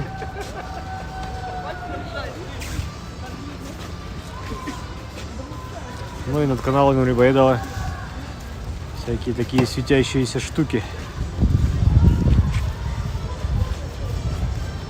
Нет, не грифоны, Дмитрий, не грифоны. Грифон — это животное с туловищем льва и головой орла. А это львы с крыльями. Все, не более, это не грифон. Тут надо немножко уточниться.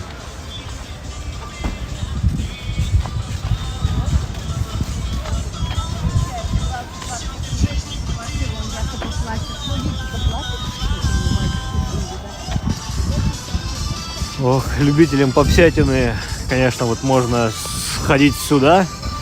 Я думаю, людям с новогодним настроением уже и салатами внутри любая музыка подойдет, лишь бы какой-то унц было. Так, ну что, на Невский выходить не будем. Сейчас пройдемся немножко по улице Ломоносова. Самую малость. Дойдем до Садовой. Валерий, кого стошнит, а кого и в ностальгию ведет. Я опять же, не призываю никого и не агитирую абсолютно. Я лишь показываю то, что есть.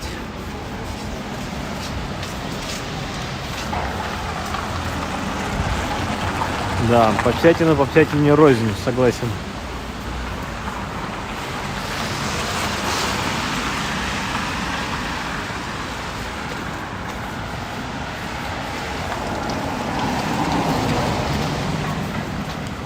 на Манежке закончим. Ну, тем более еще и 8 уже. Не знаю, до скольки работает Манежная площадь. Точнее, ярмарка на Манежной площади. Но сейчас мы до туда идем. Немножко такой переведем дух. Оказались мы на Думской улице. Для молодежи место какое-то знаковое. Ну, для молодежи, имею в виду, такого школьного возраста и первый-второй курс университета, наверное. Потому что вот на этом пятачке очень много было баров. И клубов, где были и концерты, и не концерты. Ну, в общем, тут весело, задорно бывало. Но Думская умерла во время пандемии. Ну а сейчас мы смотрим на галереи Большого гостиного двора со стороны улицы Ломоносова. Здесь слева у нас перинные ряды. А мы сейчас все-таки выйдем на Садовую. Садовые ряды и, по-моему, второе название было Стеклянные ряды. Могу ошибаться.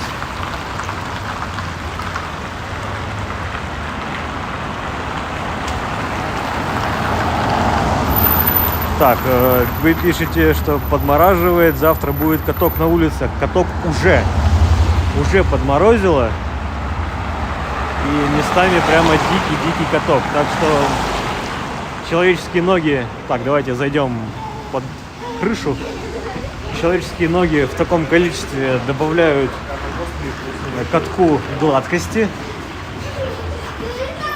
Вот. Такие веселые деты. Всем будем бегать. Откуда столько энергии, да?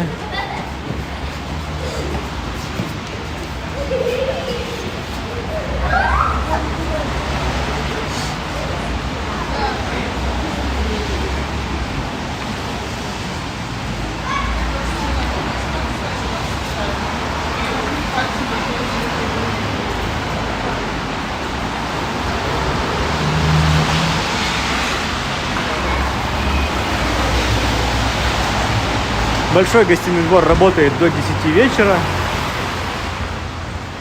Так что тут можно забегать в него погреться.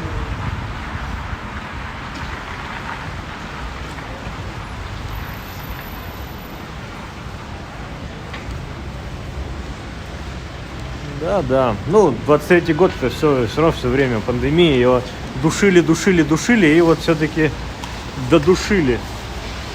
Возможно, у кого-то есть какие-то виды на здание, в котором все это происходило.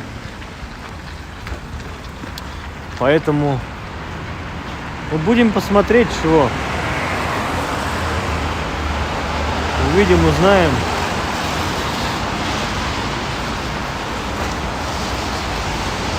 Сейчас у нас задача выйти на переулок Крылова. Зайти? Витрины. Ну да, витрины. Кому интересны витрины, показываю.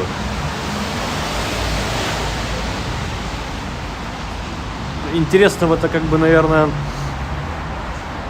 да ничего интересного. Какие-то шмотки, какие-то пижамы, какие-то женщины в платьях. То ли дело вот этот прям дворец. Раньше здесь находилось Суворовское училище. То есть юные молодые суворовцы, вот там 8-9 класс и старше, они прям вот там находились, там начинали свою службу, карьерную лестницу, эту военную. Еще в Большом гостином дворе есть двор, как ни странно. Всю жизнь он был закрыт, недоступен. Но вот последние годы и там организовали пространство, но почему-то в этом году, в эту зиму, в этот Новый год ничего там не сделали. Все закрыто. там и сцена была, и вроде каток. Да, каток был внутри большого гостиного двора. Но все кончилось. Кстати, вот тут впереди, видите, люди стоят. Это такое ощущение, что очередь на улице за пышками. Я вот все на Большой Конюшенной все негативлю по поводу того, что еще вы претесь в эту пышечную. И что есть альтернативы. Но вот это одна из альтернатив. Но видите, и даже здесь очередь. Даже здесь, на Садовой, за пышками очередь.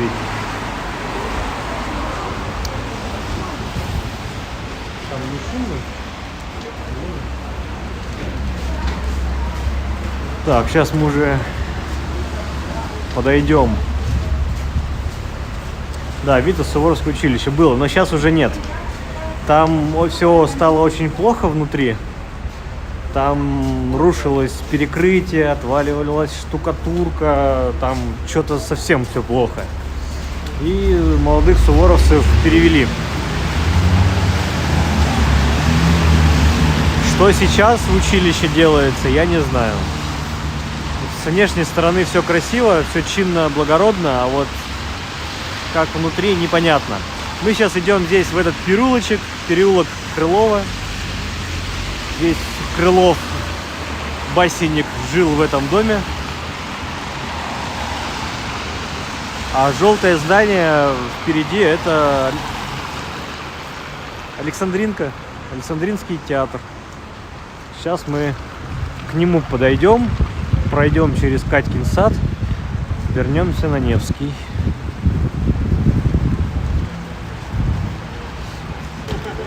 Переходим улицу Садовую.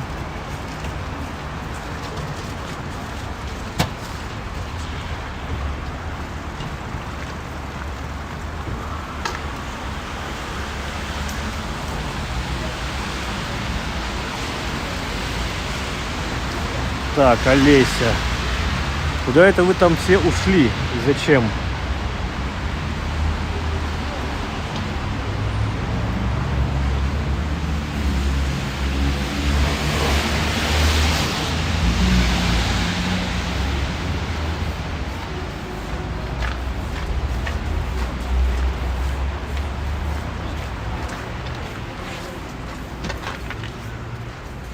Метрополь. Нет, не Метрополь.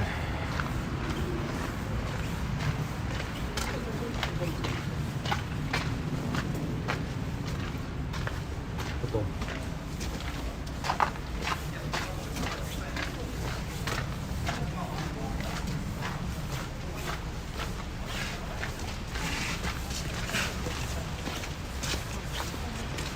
Да.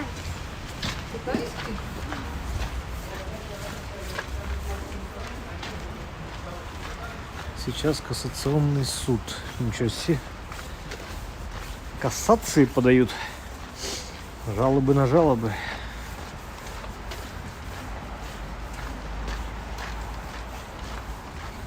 Прошли фирменный магазин завода Массандра, крымского винного завода.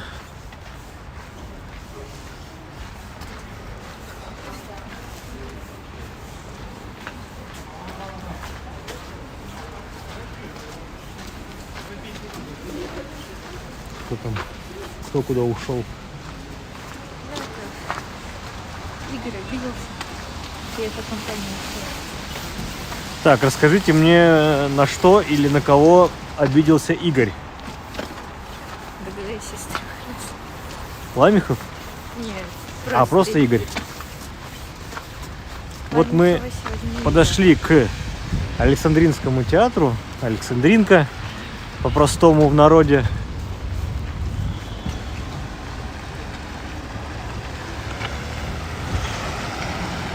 Сейчас дойдем до пешеходного перехода.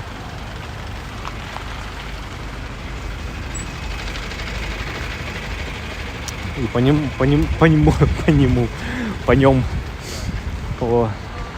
зебре перейдем в Катькин сад.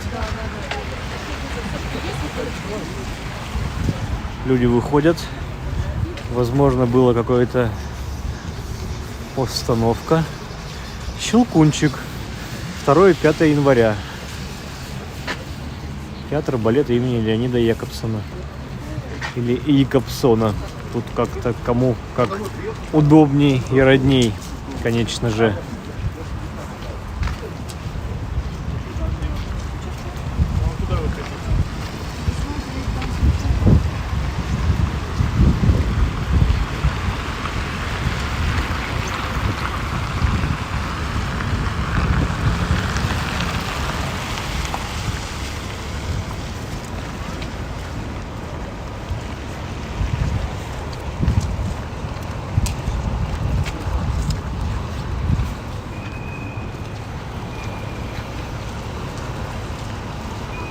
Как вам театрик?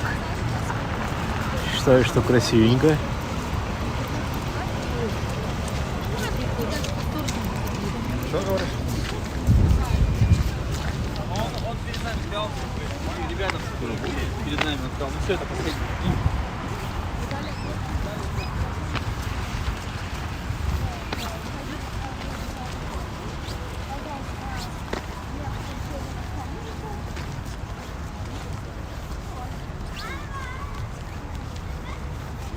Такая сразу тишина, и вот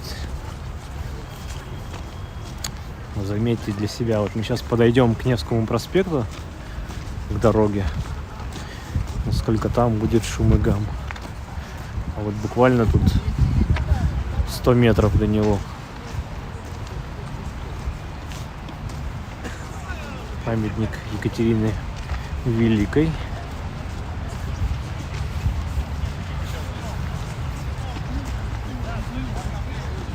Приспешниками. Так, прыжок будет или нет?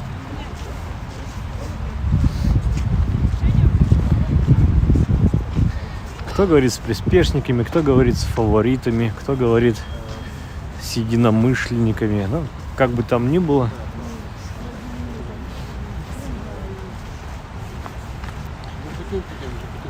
Не одна.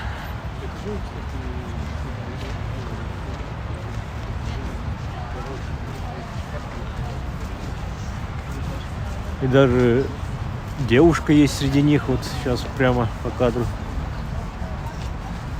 Тут и Суворов, и Ломоносов есть, по-моему. Суворов. Суворов-то точно там со шпагой. Шпагу у Суворова уже раза 3 воровали. Елисеевский пойдешь показывать? Елисеевский внутрь? Не. Там что-нибудь запотеет, потом опять оттирать. Сейчас вот подходим к Невскому проспекту, нам достаточно будет его перейти. Мы окажемся на Малой Садовой улице. И уже по Малой Садовой выйдем на Манежную площадь. Там у нас ярмарка рождественская. Надеюсь, еще не закрыта. И мы сможем попасть на нее.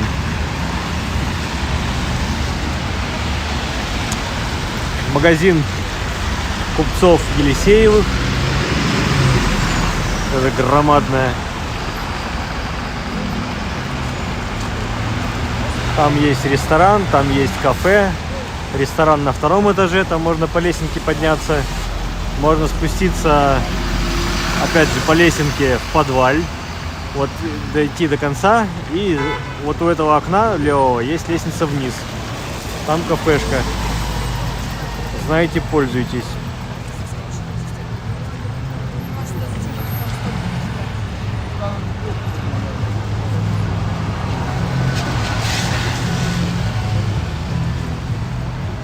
Да ладно, в чате уже можно.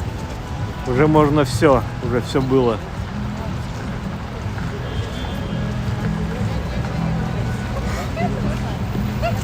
Бежим. Невский проспект широкий. Зеленый сигнал светофора короткий. Надо успевать.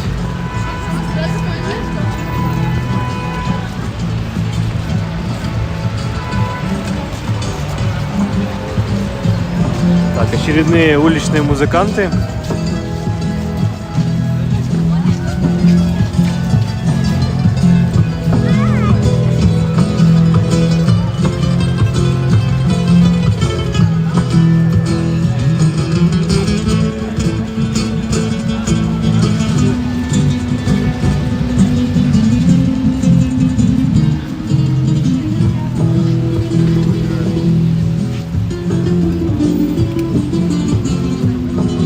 автоматик работает. Так, Роман, с Новым годом. Не замерзнете. Только, пожалуйста. Нет, я сегодня одет тепло. Спасибо за заботу. Но буду вынужден за такой донат купить горячий глинтвейн, я думаю.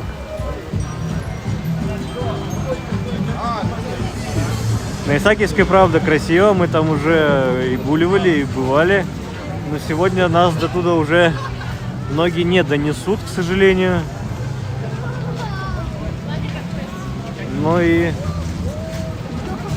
один из там позапрошлых стримов вы можете там пересмотреть. Там Исаакиевская площадь у нас на картинке присутствует. Я там показывал. Там зимний сад светящийся, прекрасный, на синем мосту. Елка на Исаакиевской площади. Ну а мы пока здесь, на Малой Садовой. Пытаемся пройти через все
на Манежной площади есть каток, есть карусель. Вот, к сожалению, сразу забегая наперед, зная график их работы, они уже закрыты. Время после 8. Карусель точно не работает, каток точно никто не катается.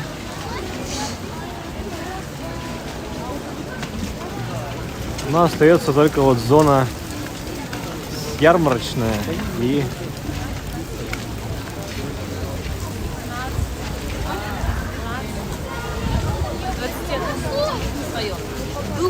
так, а чего такое? А что, все, да? Гейм-овер? Или что такое? Сколько время? 8:45. Ну, есть подозрение, что ярмарка на Манежной площади работает до 21 часа. Или как? Или где? Куда? Налево.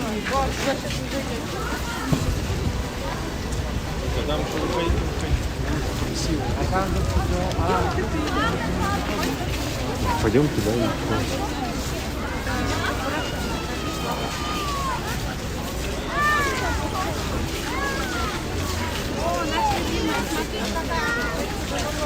Сувениры и так, что там продают? Там продают сувениры и еду. Все правильно, Витас. Сувениры и еду. Но, в общем, Манежка работает до 21, и тут уже все, на вход закрыто. Люди только выходят. Здесь еще елка, здесь еще сцена. Так, ну возвращаемся на Невский. Чего нам тогда? Че нам, кабанам, как говорится, выхаживать, захаживать?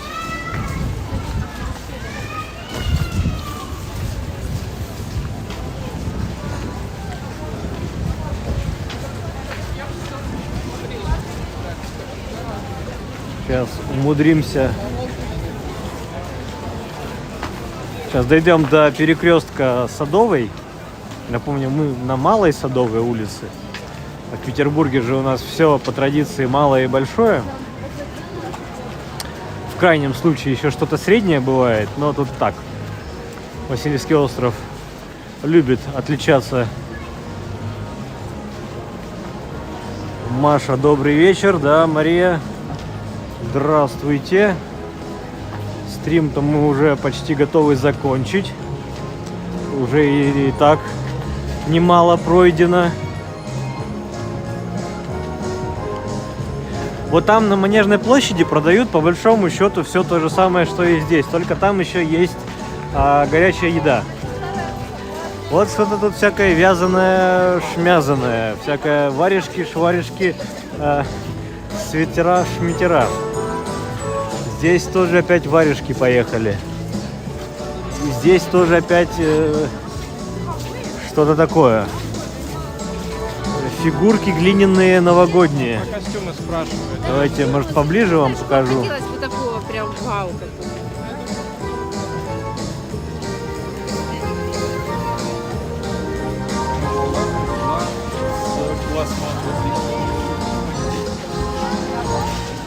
Ох. Вот обидно и жалко, что глинтвейн не удалось. Я на самом деле думал, что сейчас на Манежке глинтвейна возьмем. Горячий. Ой, оступился. Чуть вся душа это не вылетела.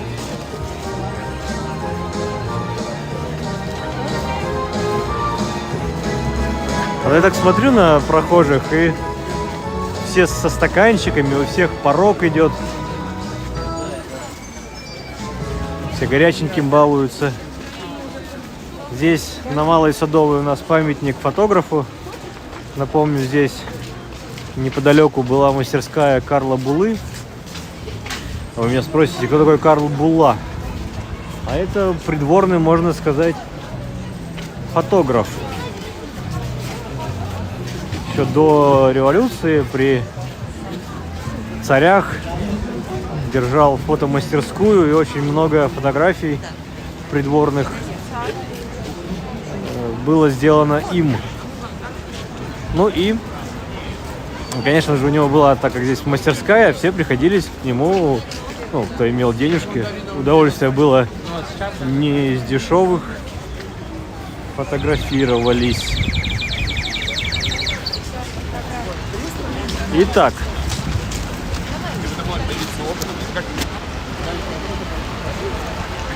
да, на морозе, наверное, лучше сало съесть и рюмку водки выпить.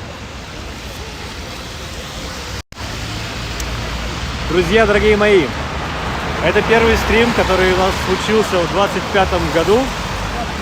Здесь, на шумном Невском проспекте, среди толп туристов и горожан, без негатива, все как есть. На фоне Александринки и проезжающего трамвая. Спасибо, что были со мной, хотя у нас тут 216 человек, уже жалко заканчивать, но надо.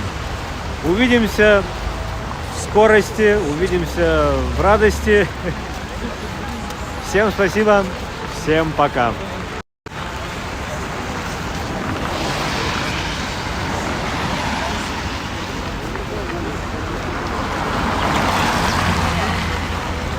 Вадим и Марина из Воронежа, спасибо за донатик, с Новым годом!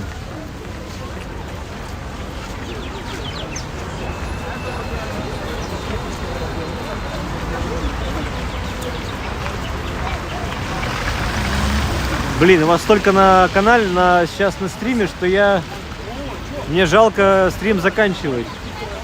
Так, где моя жена? Сейчас узнаем у нее. У нас 220 человек на стриме. Друзья, давайте узнаем ваше настроение. Как вы настроены? Настроены ли? Есть ли возможность еще и желание погулять? И что посмотреть, что самое главное? Что вы хотели бы посмотреть? А то время это уже позднее, часов 9 вечера. Куда двинемся? Или все-таки все и домой? А нет, подваливались. Так, подключались. Все, друзья, еще раз всем пока. Спасибо.